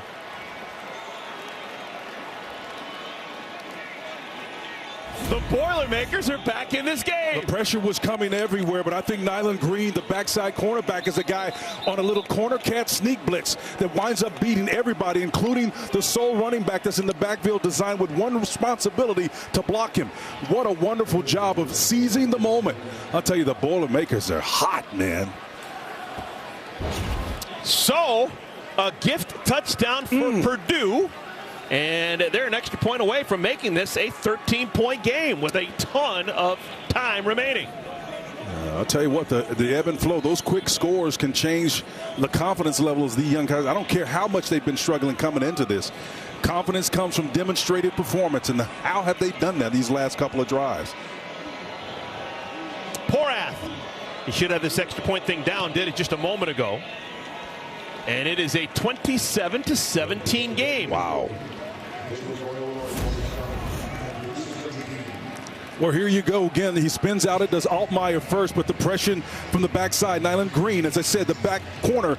You know, if you're looking at that pressure from the side, you know it's coming because he's lined up inside of the slot receiver.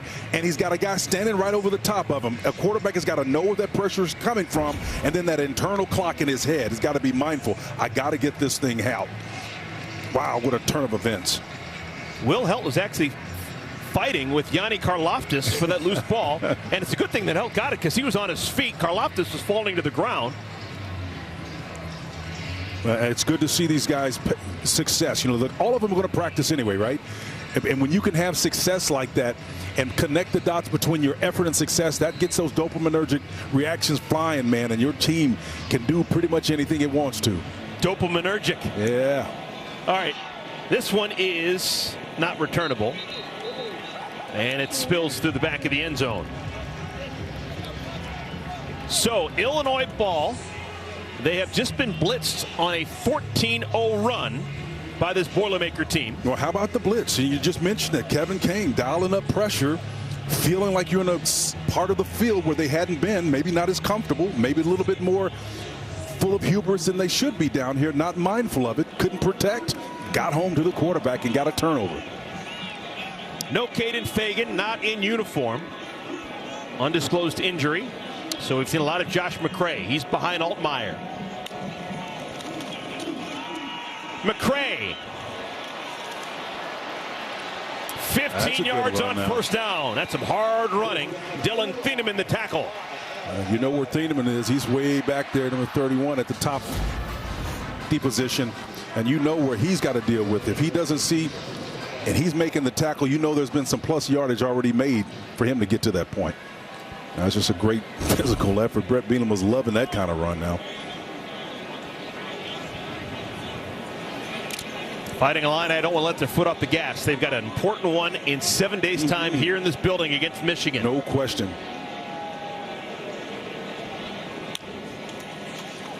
McCray again. This time to the 45. Antonio Stevens makes the tackle. Jamarian Harkless, number 97, again, one of those guys in the middle is reaching out. There's never been a time when I've seen this Purdue front let people just go through cleanly and unchallenged at that line of scrimmage. They have been so consistent. Yeah, I'll give it up for the coaching staff with Purdue. Ryan Walters said his team was going to come out and play today. They did not play well for a large chunk of the game against Wisconsin. That was last week. This is totally new. They're still buying in. Second down at 5. To the edge. Nice. Bryant has the first down. Crosses the 50. It's the second time we've seen Bryant carry the football. Gain of 7. Should have Salah, number 17, the right outside linebacker, had a chance to make a play there, and they're all playing up front. Those defensive ends, those rush outside linebackers are doing a good job of containing, and when they can't make the play, folding it back in to allow those inside flowing defenders to make plays for them. McCray's replaced by Lawfery.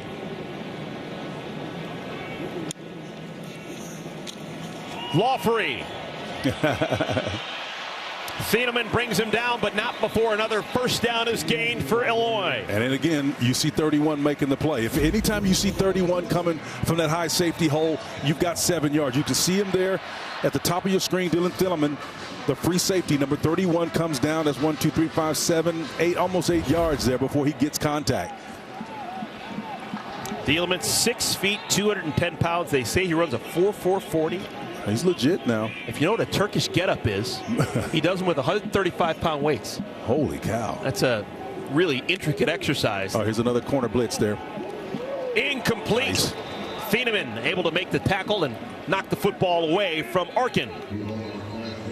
Oh, I love this defensive scheme right here. Changing things up. You can only do so much with a single high safety, but with Thieneman, watch him switch responsibilities with the cornerback. He's going to come from depth, and the cornerback is actually going to come into the corner blitz. He's the one blitzing. Thieneman replaces him. That's one of the rare times you see it, but to your point about his speed, partner, you don't try to make a safety sitting in the middle of the field cover a cornerback unless you got speed. Yep. It's a lot of water to cover. Rod Woodson speed. Maybe I shouldn't go there. That's scary now. Woodson was... He's otherworldly. Yeah. Yep. Flags down. False start. Offense, number 58. 5-yard penalty. Second down. Melvin Priestley.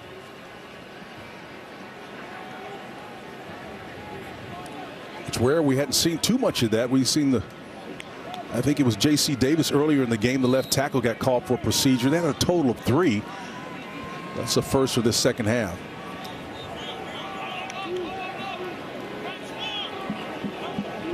Second and 15. 4-man rush. Altmaier splits it, and he's tackled by the ankles. That was Helt. That looked like Helt, and again, if it wouldn't been Helt, that would have been the rare time you see the Boilermakers get gutted right up the middle of their defense. But Helt did a wonderful job of holding that thing down intact with a shoestring tackle. Okay, this is a big play for both sides. It's huge.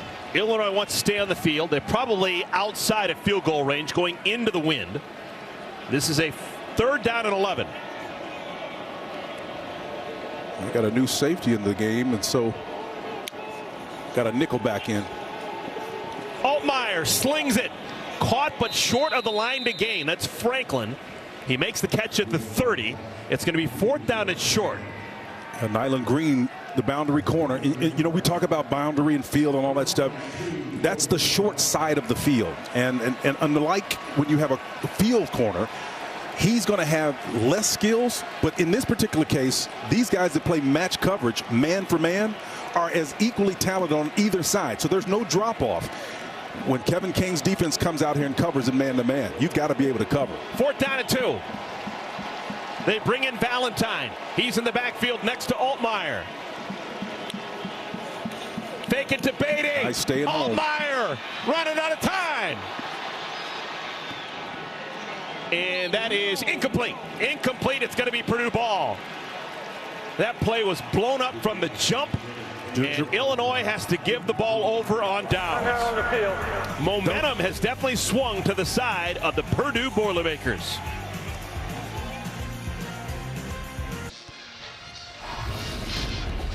Now the Worms seems to have turned here in our ball game. Purdue, Spencer, they've got momentum. Well, they got it through the air. It was just a wonderful job of executing and setting that thing up just like they needed it. Jason Simlin called it when he needed to. They got the pressure from Alt and company. And Jamarius Dinkins on the back end, number 55, after the scoop and score, is going to force Altman, right, with those high pockets stepping on the sideline to throw an errant ball down in the ground. It was just a wonderful job of turning and leveraging the ebb and flow of this game. Reggie Love getting a carry. That's the first carry of the second half for Reggie Love. Love in our ball game, 2 carries, 15 yards before that one. You know, tough plays are going to happen. It's really about how you leverage it. And that's a metaphor for the entire Purdue Boilermaker team, man. Nice little trick. Flea flicker. They're going to throw it. A man's wide open. This has got to go. And it does. Wow. Down to the 15, the 10. Max Clare finally brought down at the 7. Oh, my goodness. Jason Simmons. What kind of play calling hell is that? Well, it's a great play. It's a gutsy play, and it's one that you just hit him on, and it didn't take all this time. Imagine how much time it's going to take for this thing to happen. Watch the many times you can see the inside receiver's releases wide, and he's going to get whipped all the way out to the numbers. But watch the ball switches and goes hands 3 different times, and it's up in the air on the wheel route on the backside to a streaking receiver on the back end. It's just an unbelievable turn of events here that we're experiencing. I'll tell you, they got the Illini back on their heels, man. 10-point game. Purdue knocking on the door. And a flag. Before the play can get underway, procedural penalty against Purdue. Well, that's kind of... False start. Offense, number 53, 5-yard penalty, first down. It's kind of par for the course, isn't it, partner? It's what they do. But I'll tell you, if they can ever get traction, and I think that combined with the familiarity of Ryan Walters and this staff with what the Illini does is going to help them dramatically. That guy right there is a super sharp guy. You know, it's really interesting that Aaron Henry said when he first met him, he wasn't quite sure if he was a cool guy or arrogant or what, but that's his disposition, and I really love it because you got to earn his respect, and they have. Brown to the end zone. Pass was behind Edrin. I thought Clare would have been the better option there. He goes to Edrin. The tight end might have been an option too. Well, Brown was running out of real estate, but once again, as you're a receiver, you're coming down. You're told to move in the same direction as the quarterback. But when you run out of real estate, you turn that into a vertical route. That's exactly what the tight end is supposed to do. That's just great coverage on the back end right there. I'm sure there's some Purdue trying to defend it. That maybe that could have been a little contact by Patterson. A little contact. Okay, second down and goal. Designed quarterback run, and Brown gets to the 6. So he splits the difference from the 12-yard line to the 6, and now it's third down. Now you got to get points here. Watch these guards right here pull. This is what we call an if block. Even if you covered, them pulling up and getting inside to the other side of the line of scrimmage, guarding the tackle. Just a wonderful job of providing an escort. Yardage hard to come by down here, so that significant gain that's going to actually help them. Third down and goal.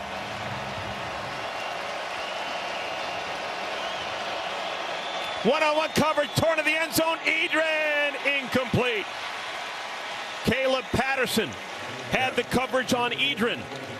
And the field goal unit will come on for Purdue. And that's unfortunate because what you saw in that play was some of the vestiges of the air raid concept with mesh routes coming underneath. One of them was actually open, and as a result, they weren't able to see it clear, and they threw it over the top instead. 24-yard field goal attempt. Spencer Porath. He's had a perfect day so far. Not mandatory, but very important for Porath. Okay, had to get something on that drive. They do get the 3, and it is a 7-point game. Who would have thunk? Purdue's on a roll.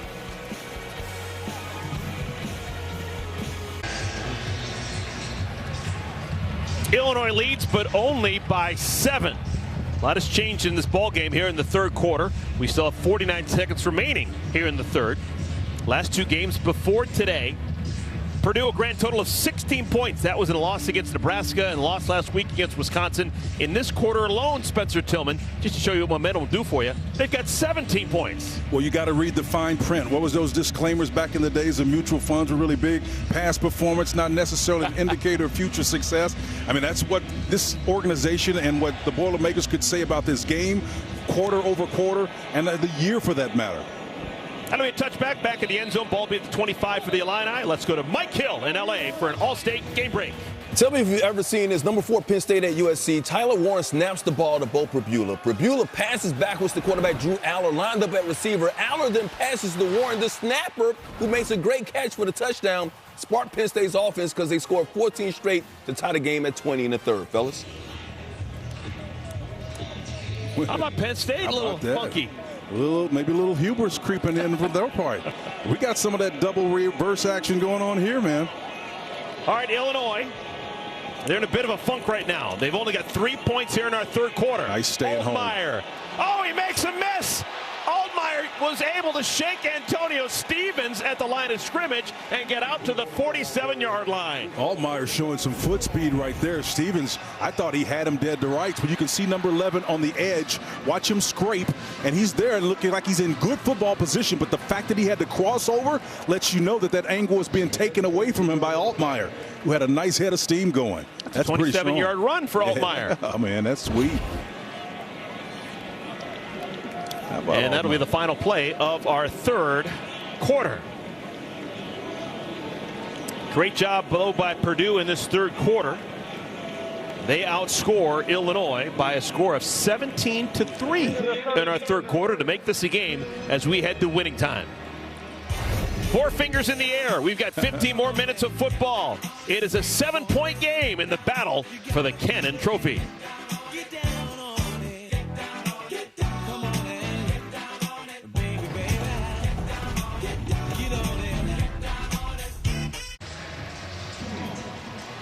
Memorial Stadium here in Champaign, Illinois, the house that Red Grange built.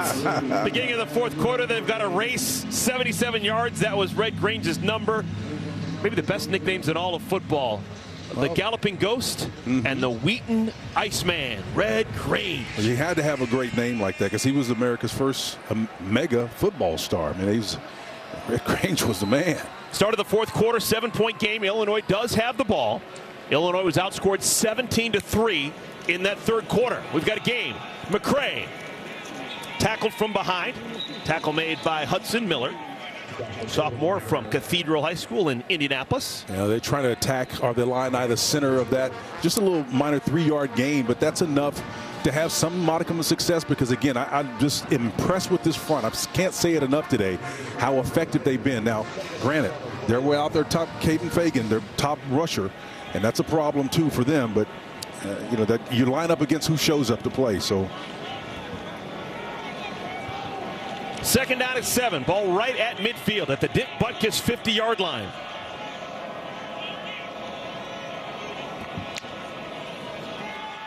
Four-man rush. And Altmaier just has a ton of green.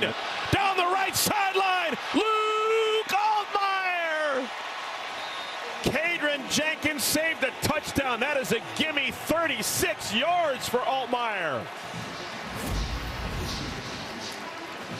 You can see a starboard charge. Everybody is going to the right on the offensive line, but the port side is naked, wide open. There's nobody on that other side. He goes opposite. Altmaier showing you some of that speed he showed us on the previous series. Huge play, busted assignment for the Boilermakers. With that running play of 37 yards, Altmaier now has a grand total of 40 rushing yards on the day. For the most part, he's been going backwards until that one. First down at 10 to the end zone. Bryant. Nice defense late. Off the fingertips. Wow. I'll tell you what, Nyland Green has done a wonderful job. And remember I told you earlier about they will flip him. Well, he's technically is the boundary corner, but he's got the wide side of the field this time. Why? Because he's athletic enough to do that. Last second gets that right hand up and to bat it away. And all of that ocean of water out there that is that boundary side. And again, I think there's probably some Illinois fans saying, didn't he get away with some hands on the shoulder pad? It's the Big Ten. Come on, play on. Yep. Second down at 10.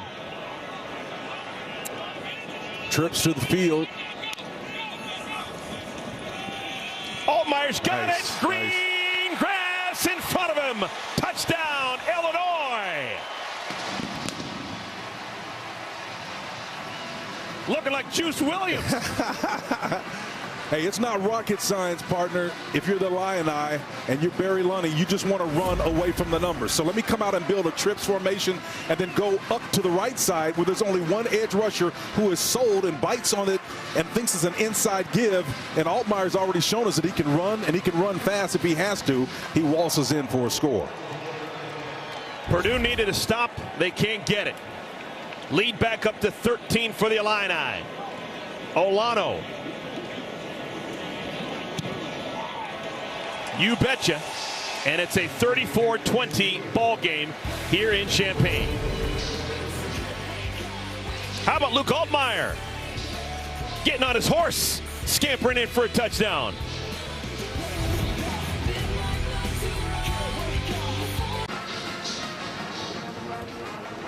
Luke Altmaier, who doesn't run effectively a ton, sure did run effectively that time with the football. He scores his first rushing touchdown of the season. It's a 5-play, 72-yard drive. 72 of the 75 yards on the ground by Luke Altmaier. Who knew? I think teams need to understand what he can do in the future. They will take note that he can run the ball. And so you got to account for him, man. Guy's got great speed. He's shown us on the perimeter. We've seen nothing but touchbacks heading that direction. Well, tomorrow it's an NFL doubleheader on Fox as Kyler Murray leads the Cardinals against the Packers or other regional action. Then in America's Game of the Week, Jared Goff and the Lions going to take on Dax and the Cowboys. Check for the games in your area only on Fox and the Fox Sports app. All right, so Purdue had been the team given the punches here in the second half. They just got punched back. How will they respond? First down to 10, ball to the 25-yard line. Well, that's the big question, right?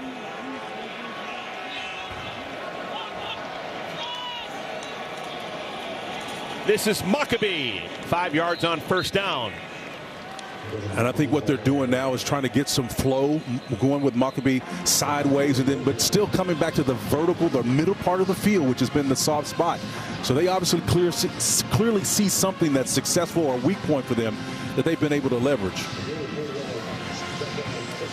Purdue brings in Shamar Rigby. Rigby hasn't played a ton today, but he's on the field right now. One of the receivers. He's 16. He's explosive. Let's see if they feature him. Nice crossing.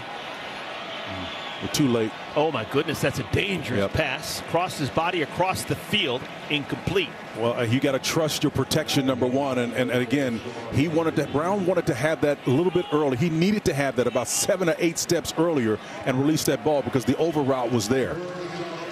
Purdue is 3 for 8, Spencer, converting third downs. Well, as a percentage, believe it or not, as bad as that is, it was worse than that coming in the aggregate to this point. So this doesn't look like a high percentage for them, but they're going to try to maximize it by getting to the line early and then referring to the 12th man on the sideline to get the right play. So this is the best that Jason Simmons has here play calling.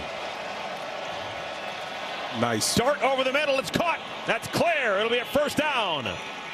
And that is how you execute right there. Get to the ball early, knowing it's a third down and more. So bring to bear all of the IP, the intellectual capital of coaches on the sidelines to bear to get this first down. I like it. And so much emphasis by Ryan Walters has been put on execution. And that's the first thing he did after he fired Graham Harrell. He brought everybody together and says this is going to be a team effort.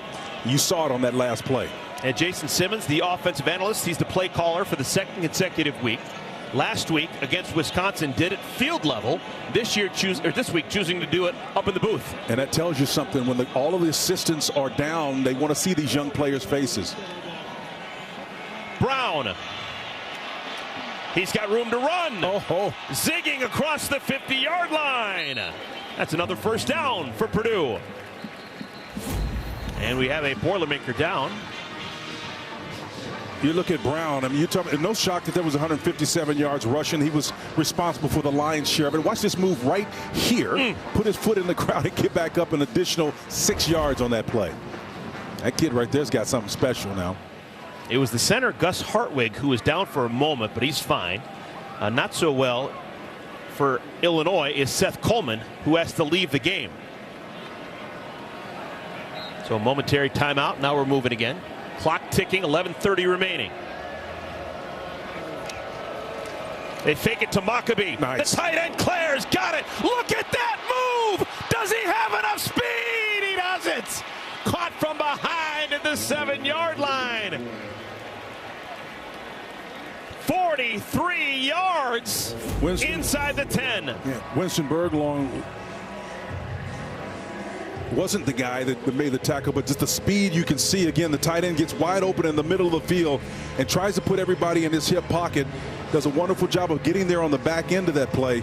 Brown says, hey, look, we can continue to stack these great plays on one another. That's good stuff. That was Tyler Strain. Yeah, it was doesn't Tyler play Strain. a lot. Yeah, Tyler Strain really had not any playing time all season long. He's a redshirt but he's on junior. the field to make that tackle. Yeah, the redshirt junior got in there, made a play. He's only about 195 pounds, but you saw his speed serve him well on that one and spared a touchdown. Field goal's no good here. Need a touchdown. To the end zone. Man's open. It's a score for Jerron Tibbs. Purdue is alive. And you talk about some man parchment. Jason Simmons comes right back at the guy who made that saving tackle just a moment ago, Tyler Strand, number 20, and beats him on a corner route. You can see he comes across the formation, a little split flow, taking a page right out of Barry Lundy's playbook and says, hey, we can do that. We can only do it better. We can score on ours. You know, there's a chance that Jason Simmons only sees that because he's up in the booth. He knows that there's a young player who hasn't played a lot at number 20, Tyler Strain, and he takes advantage. And now they're going to go for it. They're going to go for 2 when an extra point would make it a 7-point game. Why not? And they're going to go empty and bring the back in. So you got 4 receiving options here and a back. I don't know about all this. Well, it works. It's a touchdown and an extra point of the 2-point variety. Max Clare. So an 8-point trip down the field for Purdue, and they're within 6. Well, Purdue has got some parts, folks, and that's clear today. We didn't know about one of those. More of an unknown was Brown, this quarterback. But now we've discovered today what Brown can do for you. He's put it on display today.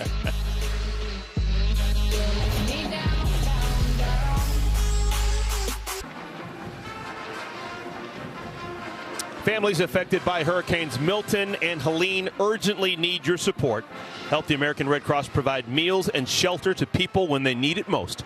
Donate today to Hurricanes Milton and Helene by going to redcross.org or calling 1-800-RED CROSS. We were talking with players this week, and so many players in the Big Ten and across the country. Really, it's just kind of a feeder state for all big-time football programs, the state of Florida, and probably someone on every single roster in majority of these schools across the country affected by Hurricane Milton this past week. And believe me, that has an impact on the emotional status of these kids on the roster. You got to make sure that they're in great mental states.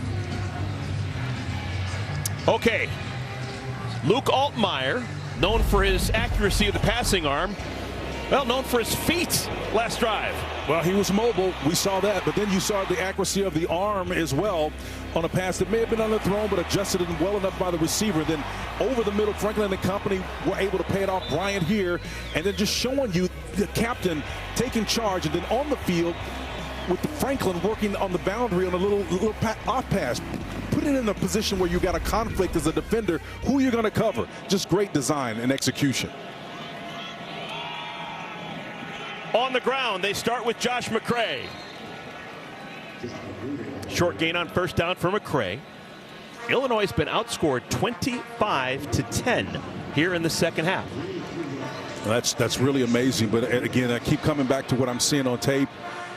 This team, the Boilermakers, has some parts, some assets that are out there.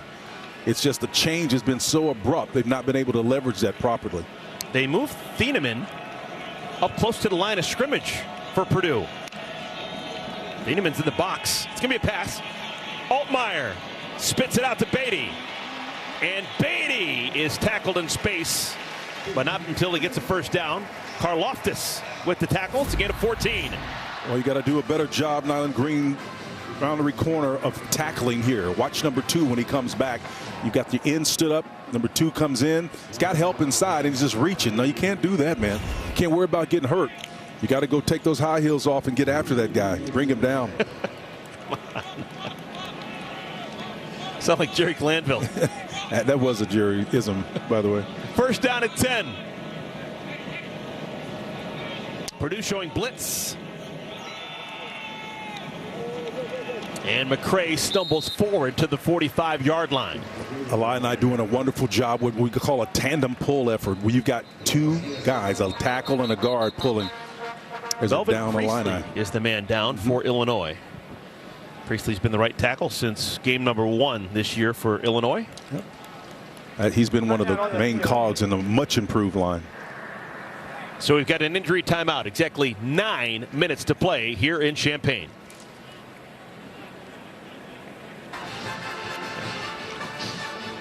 Welcome back, everyone. Melvin Priestley was able to slowly walk off the field. We have a change on that offensive line. Zy Chrysler, who had been a starter, didn't start today. He is in the game right now. He is on that right side with Brandon Henderson. So it's Chrysler and Henderson on the right side of the line for Illinois. Chrysler comes back into his customary right guard, and Brandon Henderson bumps out to his right tackle. It is 2nd down and 6. Illinois leads, but only by 6. Altmaier throws a slant, and that's behind the intended receiver, Pat Bryant. Terrion Grant, the field cornerback, is defending on that last play, and again, it just shows you these balls have to be thrown with accuracy and on point in front of the receiver for them to have a chance. That's great defensive play by number 12. And good news for Illinois fans, Melvin Priestley's back into the game. So 58's back in at right tackle. The big cat. Chrysler stays in the game, and it's Henderson who leaves. Okay, this is a massive play for Illinois. 3rd down and 6. They lead, but only by 6 points. They can get a timeout here. Talk about this. Charge timeout. Illinois, they're first. The 32nd timeout. Big play. This is a huge play right here, partner.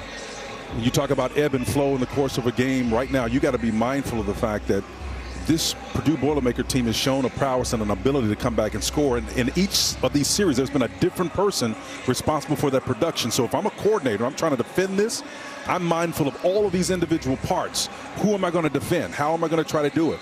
And that can put a little consternation in you, man. This is a great game. This is the 100th meeting all-time between Purdue and Illinois. Purdue leads the all-time series, and they've won 4 consecutive, including 6 consecutive games here in Champaign at Memorial Stadium. Clearly coming into this one, the world thinking that Illinois was the favorite. Yep, and Ryan But don't Walters. count out the Purdue Boilermakers. No question, and that's the primary reason why you don't. It's Ryan Walters' familiarity with what the Illini does from a defensive, offensive standpoint. He's got the moniker of a defensive kind of guru, but he understands offense as well. And that was one of the things that Jason Simmons was unpacking to us, that said when he came in, Ryan Walters, and unpacked for us what we need to do here, he was cognizant of every aspect of the game. And he said that gave him a measure of confidence that he wouldn't have had otherwise, that this guy is not just a one-trick pony knowing one side of the ball. So he gave them an overall plan that they bought into. And you can see it being manifest here today. All right, the officials ask the Illini to break the huddle. And somehow, after all that time off, looks like Luke Altmaier still wants more time. 3rd down and 6. They need to cross the 50 and get to the 49. Well, they flipped the okay, they're going to motion out of it. Good, because they got 3 receivers into the short side of the field. That ain't going to work. Altmaier, tons of time. Nobody open. Nice. Caught. It's McCray. 1st down, and McCray looking for more. High jumps to the 25.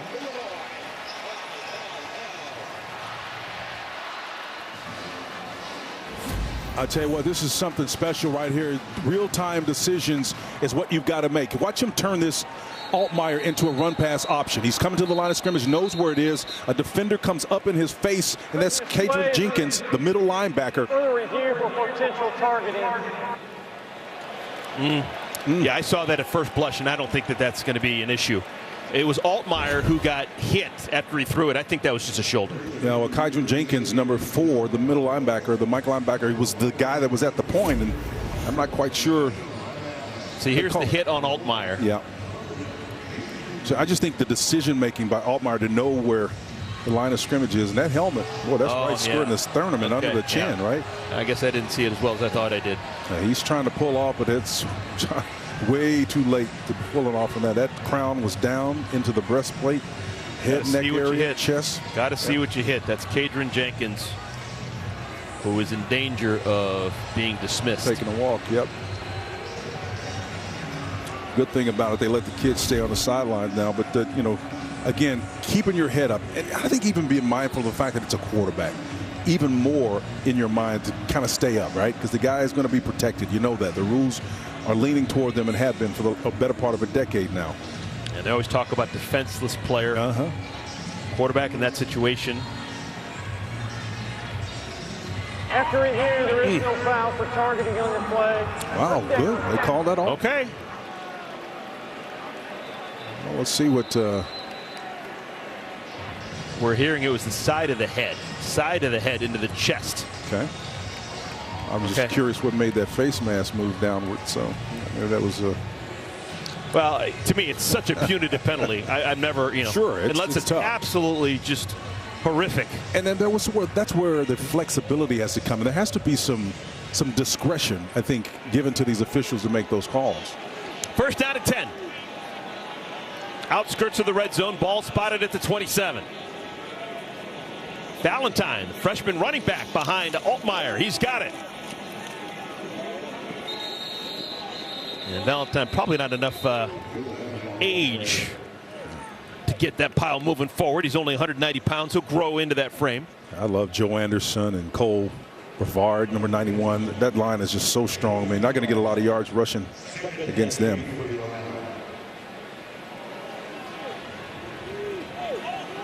Purdue's last win came week 1.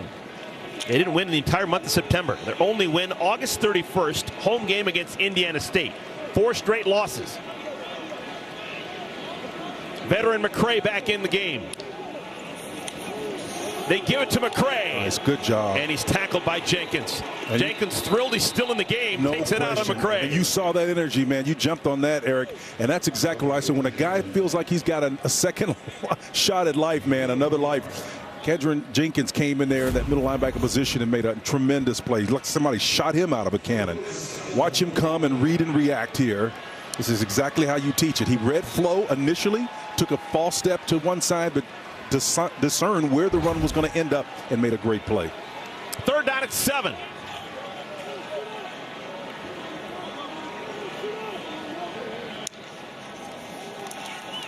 Altmaier, he's been doing it with his legs. First down, Illini. 14 more yards on the ground for Luke Altmaier. Well, there's always hidden stars. Pat Bryant, I think number 13 is on the outside, and you can see him once him get width and then provide a block downfield. Okay, he's releasing to the outside. When Altmaier pulls this ball down, he's going to pick his number 13 back up again downfield, making a great play, and he gives him an additional 3 or 4 yards on the back end. I love these wide receivers, particularly the long, tall ones who are willing to give up their body and block. Altmaier came into this game 39 carries, 30 yards. He averaged less than 1 yard per carry through the first 5 games of the season. Ooh. McCray to the 3. I think McCray should have followed Priestley, his right tackle, who pulled on that last play. I think the hole was just a little bit to the left, but real estate is hard to come by down here. Now in the green area inside the 5-yard line. Josh Kreutz, the center. Second generation center at the highest level of college football. Yeah. Olin. Oh, yeah. Not much better than him. Long-time Chicago Bear Pro Bowler. What is this? 6-time Pro Bowler, if memory serves. Let's see if that vaunted defensive front holds up down here with Cole Brevard, Joe Anderson and company. Can they do it when it matters most? McCray, touchdown, Illinois.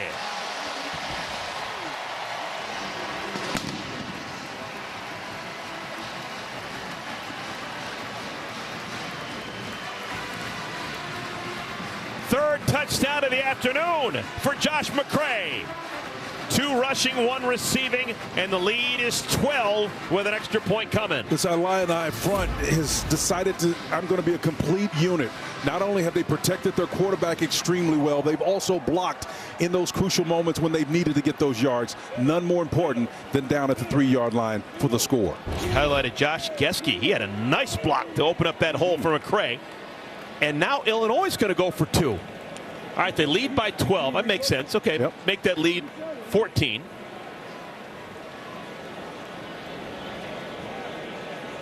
I just think that Illinois was already on the bench. The offense was celebrating. They'd kind of taken it off. Yep. And now you're asking them to get an important 2 points here. Are they still locked in? We'll see. Aiden Lawfrey is the back next to Altmaier. Altmaier. Extra point is good. 2 points for the Illini. Aiden Lawfrey.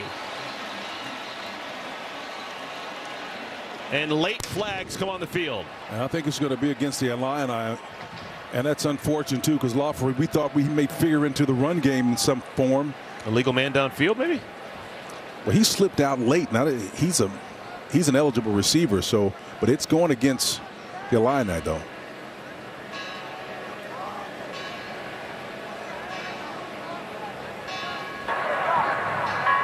Pass interference, offense, number 73, 15-yard penalty. Repeat the try. That'll be the first time that Josh Getsky Yeah, that's your left guard there. ever gets an offensive pass interference. That's rare, to say the least. It really is. You can see him at the left guard, number 73 here. I think he's going to hook one of those guys downfield. I'm not sure what that was about. It definitely influenced the play. It definitely influenced Lawford getting open enough to make the catch. All right, now do you question going for two? Yeah, it looks a little ball's greedy. Going to be spotted on the 18-yard line. Yeah, is this still realistic to think you can get two, or just take better odds of a single extra point kick? Absolutely. I don't think you try to go for two down here. I understand in the era that we're in why you would attempt to do something. They're going to try to go for it. It's crazy.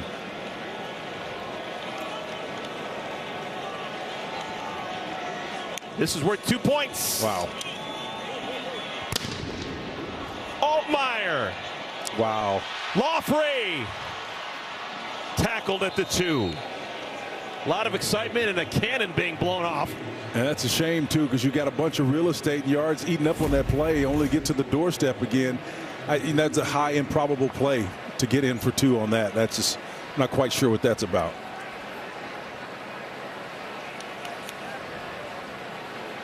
All right, so Illinois will have to settle for the 6 from number 6.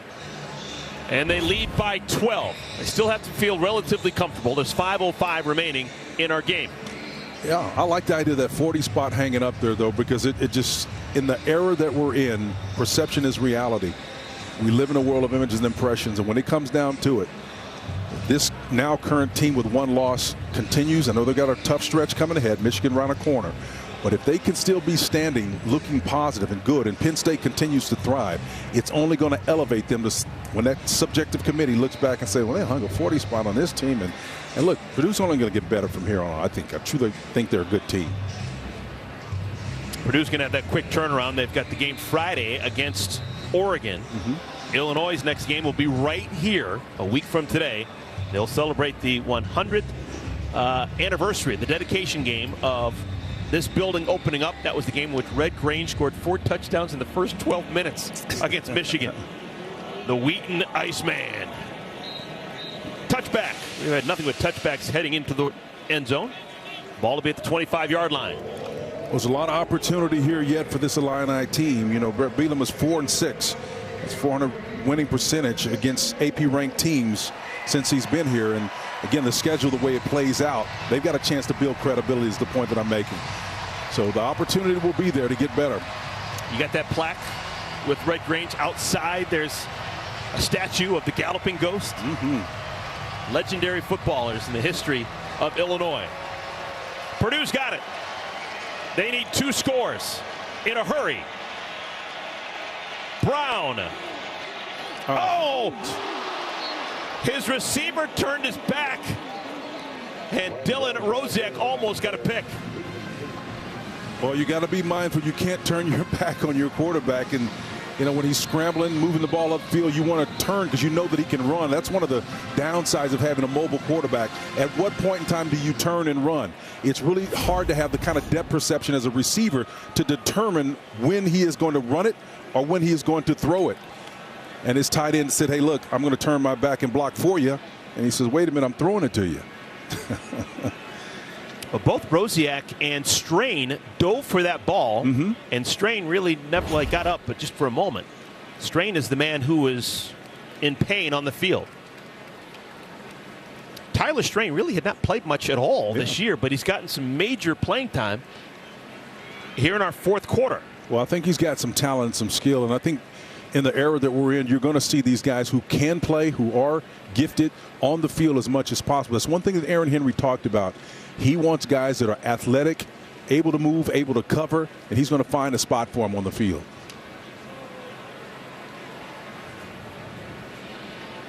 Now, Ryan Walters in his second season at Purdue. Remember, he was just a ballyhooed coordinator in 2022. His defense was the #1 scoring defense in the entire country. Yeah. No team allowed fewer points per game than Ryan Walters' Illinois defensive unit. He was so creative, so creative. He was so inventive in terms of what he, played a lot of man concepts, showed different pressure blitzes that was so confusing, hard to discern. And in this era where everybody's trying to simplify things so that guys don't have to think as much, his was complex. It was layered.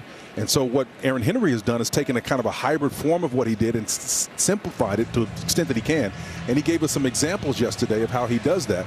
And I think it's important because there's so much turnover, no plans, no playbooks, anything like that. They try to find the cultural connections with these young kids and build plays around the things that they know. Second down and 10. Four-man rush. Brown spits it out to Maccabee. Spun out of bounds after a gain of a yard, maybe 2. Matthew Bailey in hot pursuit. A great job of staying alive and trying to create with something. It's third down. It's a pressure situation now, and it's more than 5 yards, so you're going to expect pressure. Probably not a punting situation for Purdue. They probably have 2 plays to get a yard. Yeah, no question. I think they do. But with all their timeouts, okay, they may feel like they can live. All right, third down and 8. Pressure. Nice. Brown. He can run for it. Got it. He's got the first down. That guy can scoop. He sure can. And, credit Jason Simmons for creating a release path away from coverage. And you may say, well, that's just a guy making a great play. No, it's also about how your routes are designed. If you have routes that are running away from the area that you want to release to, the chances of there being a defender over there are slimmer. Brown has now gone over 100 yards. He's the first Purdue quarterback to run for 100 yards since Rob Henry in 2010 at Northwestern. I did that game. Uh-oh. Oh, it is incomplete. That was Matthew Bailey who was dreaming of a pick. Well, Matthew Bailey had it in his gun sights. I thought he was going to pull that thing down, man, and just couldn't control it and complete the play. Good effort, though. Watch number 7 here again.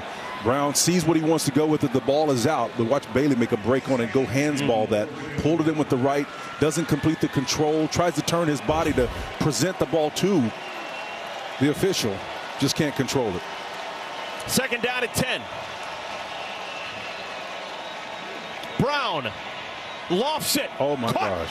That's the tight end Bibber. First catch of the day for Drew Bibber. And here's what Brown has on this play. It's the touch and the field. You know how many quarterbacks that doesn't have enough experience either overthrows this ball, underthrows it. The context affects them, but he just literally lofts this ball in between coverage. A high safety underneath coverage there. He puts that ball like a dime. 3:15 remaining in our game. Brown leaves it for Love. And the former Illini back goes out of bounds. Clock will stop at the 3:11 mark momentarily, and now we move it again. Well, see, that 7 yards though puts them in a position where Jason Simmons now has a chance actually with the down to spend if he wants to. So if you're the Illini, you're trying to figure out, hey, what's going to work here? Aaron Henry, what kind of defense you're going with? You're going to go with man coverage? Are you going to go with some form of zone? Look at how slowly these Illinois defenders are leaving the field, knowing that the officials will stop until they get off. Yeah. That cost 20 seconds for Purdue. Brown. He's been effective on the run. And Brown dives forward to the 22. Clock will stop temporarily. Nope, it's going to keep going. I'll tell you, Brown is so effective at being a field general. That's the one thing I'm seeing in this series in the latter part of the game. He is becoming expert at directing. Brown, the dump down. And Love is tackled inbounds. Remember, the clock doesn't stop until you get to that 2-minute timeout these days once you get a first down. Yeah, it'll take it to 2 minutes here. And we have made it to the 2-minute timeout. We still got a ball game. This is a 2-minute timeout. Purdue's got the ball, down by 12 with exactly 2 minutes to play.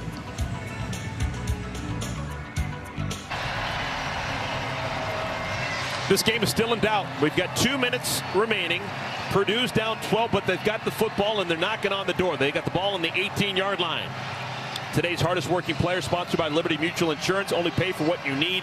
The first half, nothing to write home about for Ryan Brown. The second half has been impressive. He has really been impressive, and he's been a leader. He's been more than just a steward of an offense in transition. He has been an orchestrator, conducting, creating, finding receivers, and running it when necessary. He has been a 5-2 quarterback today.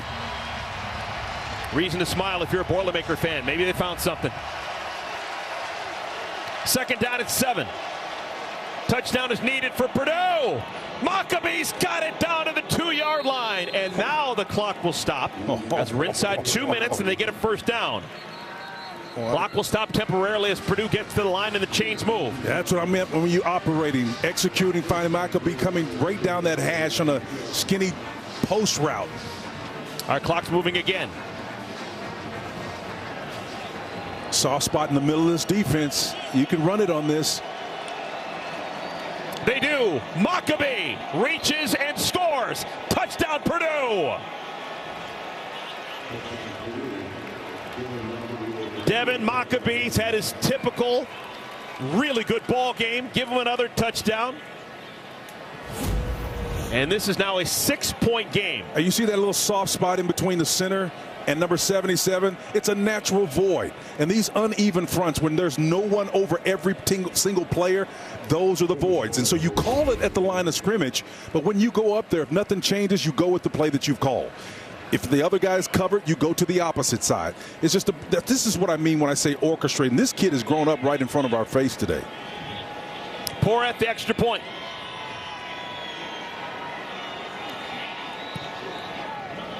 It's a 5-point game. The Purdue Boilermakers, who could not score a touchdown a week ago against Wisconsin, they put 35 points on the board against a really good Illinois defense. And how about the impressiveness of this drive? Dropping a dime to find your tight end, the mobility to get outside the pocket and then push the ball upfield and then make a guy miss at the end and put him in a conflict scenario. And then how about Maccabee? The eyes and the vision. You got running backs catching the ball like receivers down there, sensing the critical point of the game and then coming up clutch. And you got to believe that Ryan Walters is pleased with the success he's had. Purdue has all 3 timeouts. They'll be kicking into the wind. Is this a standard issue onside kick, or do you think about maybe something different? A pooch kick, straight up kicking it away? There's a lot of different options right now with you have 3 timeouts. Well, the wind is still high, so I would try to do to them what they did to you. I try to get that ball up as high as I can, and I know around that low level is where the wind starts to kick in. And then hope the ball hangs up a little bit. Maybe you can get down and cover. They tried the standard issue. Onside kick, and they got it. They got it. Who's got the ball? Wow. Purdue's got it. Oh, my goodness. Teron Grant jumps on the football. The straight-on onside kick fooled Illinois. And no rush as we look at the onside kick again. The hands team is there to cover it up. Oh, my goodness. I mean, nobody goes after the ball. There's the word about trying to block the kicker and then the hands guys. Oh, my goodness. Oh, that is impressive. This is the 23rd ranked team in the country, the Illinois Fighting Illini, and that is a colossal blunder.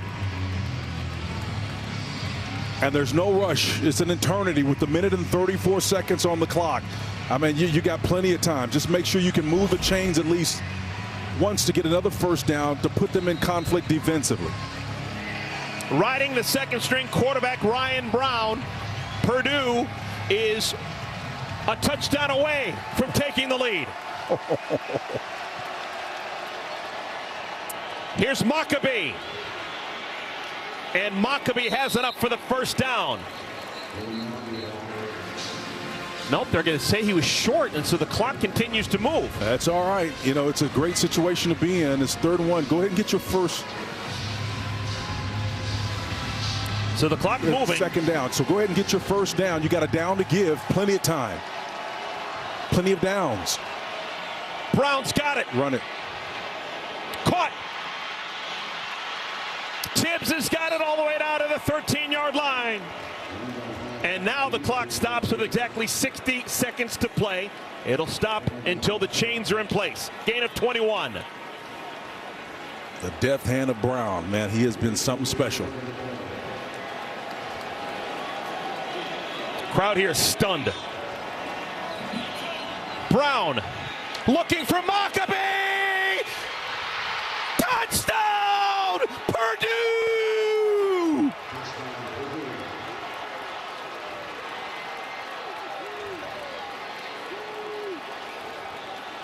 Good golly, Miss Molly.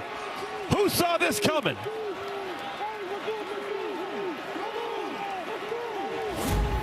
"46 seconds remain. Purdue leads."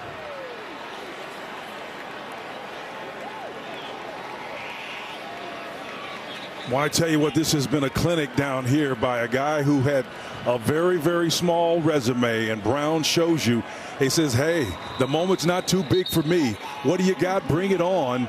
We're ready to play. Oh, that's good stuff. Purdue calls a timeout.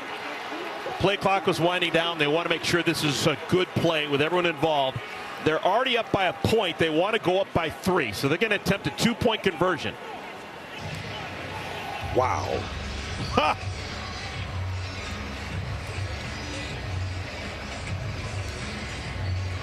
The biggest lead for Illinois was 27-3. They were up 24 points at one point. Well, that in and of itself has got to be some kind of record in this rivalry. Being able to come back. I know they've beat him and been dominant, but nobody anticipated them being dominant this year. If he wasn't on the hot seat coming in, some people thought there was a little bit pressure on Brett Bielema a little bit, but getting off that 5-1 start, man, that put him in a different stratosphere with more potentially out there. This is a huge 2-point conversion. If they don't get it, Illinois just needs a field goal to win, which is ambitious. If Purdue does get this 2, a field goal would tie.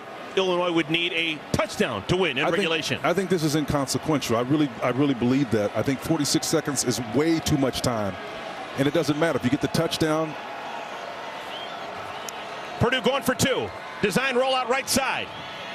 Brown caught. That's Edrin. So give him the 2. It's a 3-point lead for Purdue. And we told you that this team has some part. Edrin goes up and one, hands that ball. The clutch context tells you a lot about the situation. It doesn't develop the character. It exposes what kind of character you had. Look at this ball. He goes up and one, hands that, mindful of where he is, gets his feet down, touchdown. I mean, score, extra point. That's just impressive, man. These kids are not moved by the moment. Absolutely undaunted.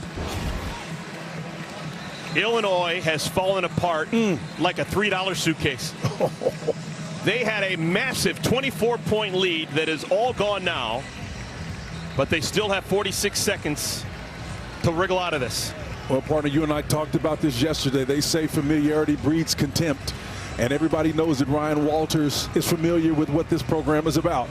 And it may not be contempt, but it is certainly dominance, that's for sure. They've got the mastery, man. Oh. Oh, my God.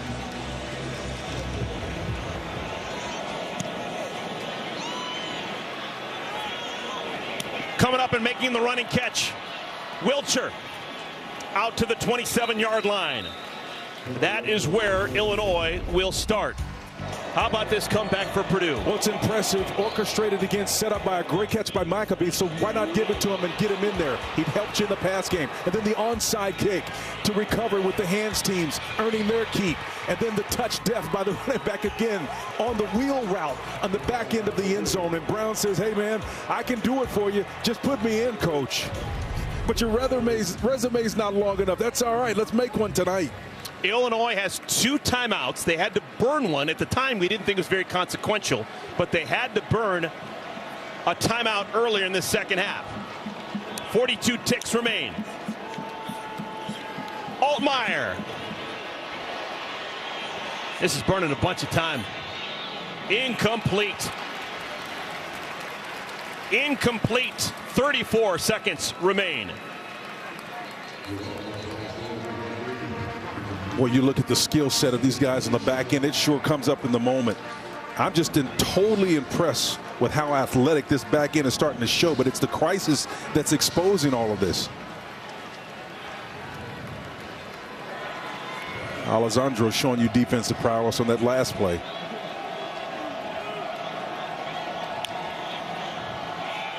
Altmaier lobs it up. It's caught by Bryant.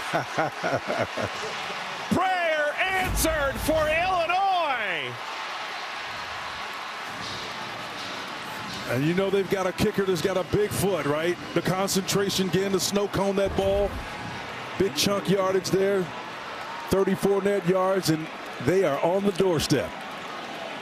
Illinois' got a kicker in Ethan Machowski, who made a 59-yarder earlier this year. He's not their regular kicker, but he's the guy who's got the big leg. 28 seconds remain. Altmaier from behind goes down. Ball comes out late, but it's blown dead. And the bigger issue, partner, is it puts them out of field goal position or in an untenable position where they've got to get significant yardage to get back in range. The pressure coming up is just a four-man rush initially. Altmaier pulls it down. Jenkins catches him from the back. First sack of the day for Jenkins, his 21st career sack as a Boilermaker. And you can sense that these Boilermakers sense the bigness of this moment, right? You can feel it in them. So much talent here hitting, waiting to be molded, put together. That ball was on the way of coming up, and the left knee of Altmaier hit the ground relatively early in that process. This is being looked at.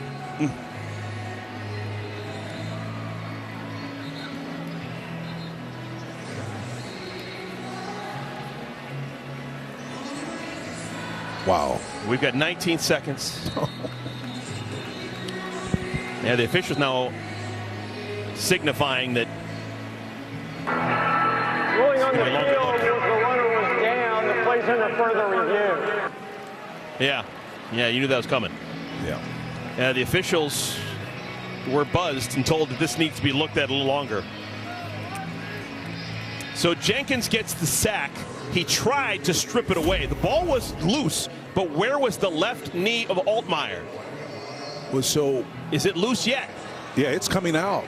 And he may have lost control of it before his knee hit the ground, partner. I think that ball is out, actually. They may get this ball.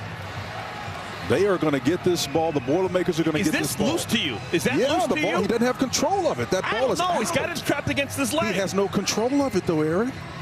That ball I don't see it moving around. Can we see that again? This is huge, folks. Oh, it is huge. I think we're going to differ on this. To me, he still had control. Mike Pereira is with us. Mike, can you give us a sense of what is loose and what is not loose in what we saw? Well, again, this is kind of those where you have to look back at what they ruled on the field. You do see the ball roll, but was that leg down? The field stands is called. Second down. And again, that's what you're looking at here, and it is really close. And again, I think replay, at least we've seen in here today all day long, they've done a good job of staying with the call on the field unless it's clear and obvious. I agree with this. Mike, thank you so much for your help. Great stuff. Okay, so the call on the field stands. Not upheld, it stands. And we've got 19 seconds to play. The ball is on the 48-yard line. Not in field goal range yet. Franklin can't make the play.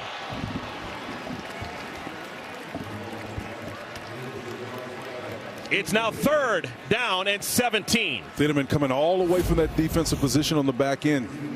Okay, partner. So it's third and 17. If they only get 15, they're going to have to call a timeout and kick a field goal. You're running out of time here. Yeah, this is a huge play. They've got one play. The way I see it, they've got one play to make a decision to expend that timeout and then get on the field to try to kick it. Illinois with one timeout remaining. Altmaier has to leave the pocket, throws on the run, it's caught by Beatty, and he gets out of bounds. Oh my goodness! They don't have to use a timeout. There's 7 seconds remaining. Now you got to be really careful here. You talked earlier in the show, partner, about how Brett Bielema is such a great gamesman. Inside receiver, I like the idea of getting to the guy who's closest to the quarterback and to the sideline so he can get out of bounds. Clock is at a full stop because Beatty got out of bounds. There's 7 seconds remaining. They're clearly in field goal range, are the Illini.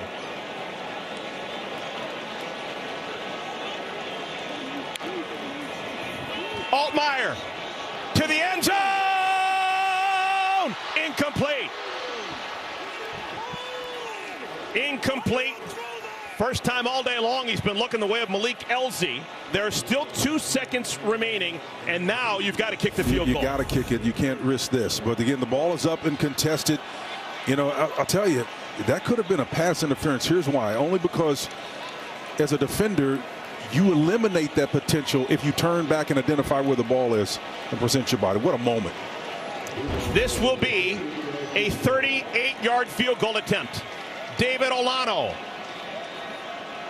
The holder is Hugh Robertson. The kick is good. And we've got overtime. Overtime. By the skin of their teeth, the Fighting Illini make it down the field and get a 38-yard field goal to tie it through 60 minutes. Yeah, but how about the chain of events that got us to this point? You talk about gutsy young men getting after it. Ryan Walters' team's back against the wall, mustering touchdowns down the stretch. Critical plays with his hands team on special teams.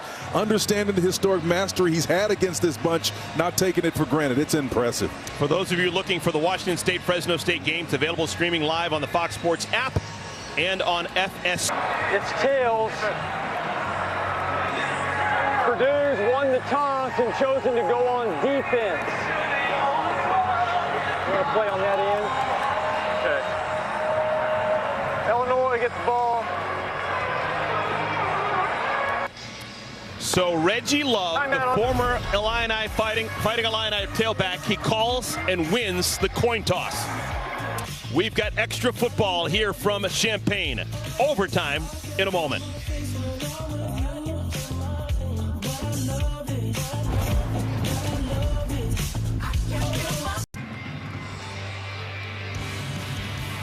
It is a 43-43 tie, Illinois and Purdue. We've got overtime.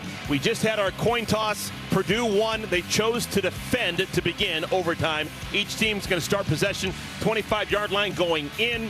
You get an extra timeout in each overtime period. You must, Spencer Tillman, attempt a 2-point conversion following a touchdown starting in the second overtime period, and after that, we're just going to go for 2. I think that was one of the great advances of this protocol right here, is that we're going to get a winner here, right? So that's what these guys work so hard to get to this point. Somebody deserves to be a winner. And it's going to come pretty quick. Altmaier to the end zone. Did he? He did! Touchdown, Pat Bryant!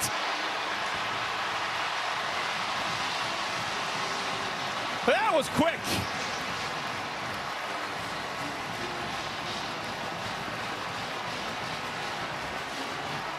Altmaier to Bryant has been a popular combo this year.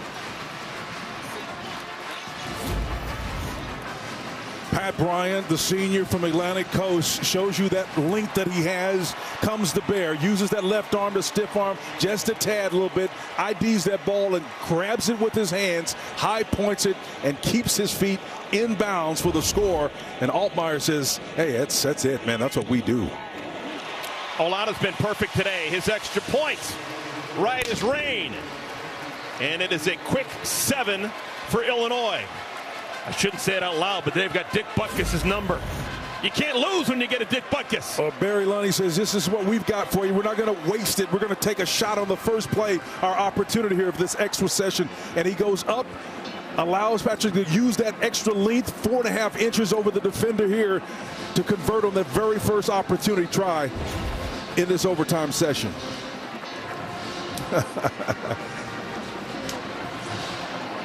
They got him dancing a jig. All right, so Purdue has taken a punch. They'll have their shot. That steel-eyed look right there, Brett Bielema. It looks like he's not phased, doesn't it? All This in is a day's an work. Illinois team with one loss. It was a total respectable, understandable loss on the road against a great Penn State team. You don't want to slip on a banana peel against Purdue. It looked like they were going to. Yeah, and you know, that wouldn't be the worst thing in the world, but again, we live in a world of images and impressions, and we know they've struggled, so you were going to get hammered if you did fall to them. This team right here has nothing to hang their head about. Purdue is a decent, in terms of talent, they've got some talent on his team. The inverted wishbone. Maccabee. This guy's the truth. Maccabee! Pushed out of bounds inside the 5. I love me some Maccabee. He can scoop. True to his name, Maccabee is on a mission. Maccabee hightails it, does a nice job of stutter stepping, squats it down and heads to the outside and gets on that edge and switches that ball inside, tries to get it inside, but he just comes up short, but he puts him in a position where if they can't get it on one, they're going to try to get it on number 2. Maccabee goes over 100 yards with that dash. The former Illini back, Reggie Love, into the game. Reverse. End around. Touchdown, Donylon Morissette. That's Armand Branch. Are you kidding me? Armand Branch hadn't played all season long. How about that? They bring him into the game. The very first time he touches it, it's a touchdown. Armand Branch had not played in 5 full games until touching it in overtime. And I can tell you, partner, you can preach with what you're seeing here today. All these guys who had heretofore done not a lot for this ball club in these big moments stepping up. Watch the reverse here. Brown just pitches it and just tosses it in the air. And the guy, as you said, hadn't touched the ball all year, is in there making the play and just waltzes in and looks like a veteran as he does it. I mean, Jason Simmons, how about the Nats to make this call, man? This guy is just something else. I mean, you see some of that head coaching aura that he's had at 3 different stops coming to bear. Are they going to go for 2?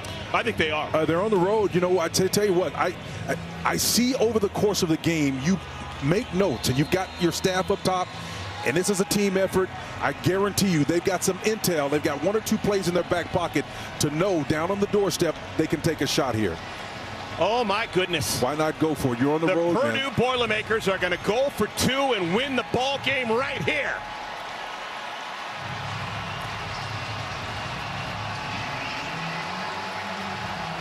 Oh, boy.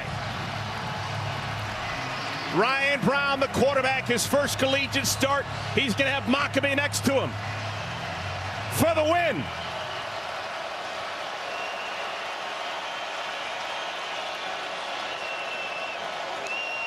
Brown. Got him. In trouble. Goes down. It's over. Illinois wins. Dylan Rosiak, the play of the day defensively for Illinois.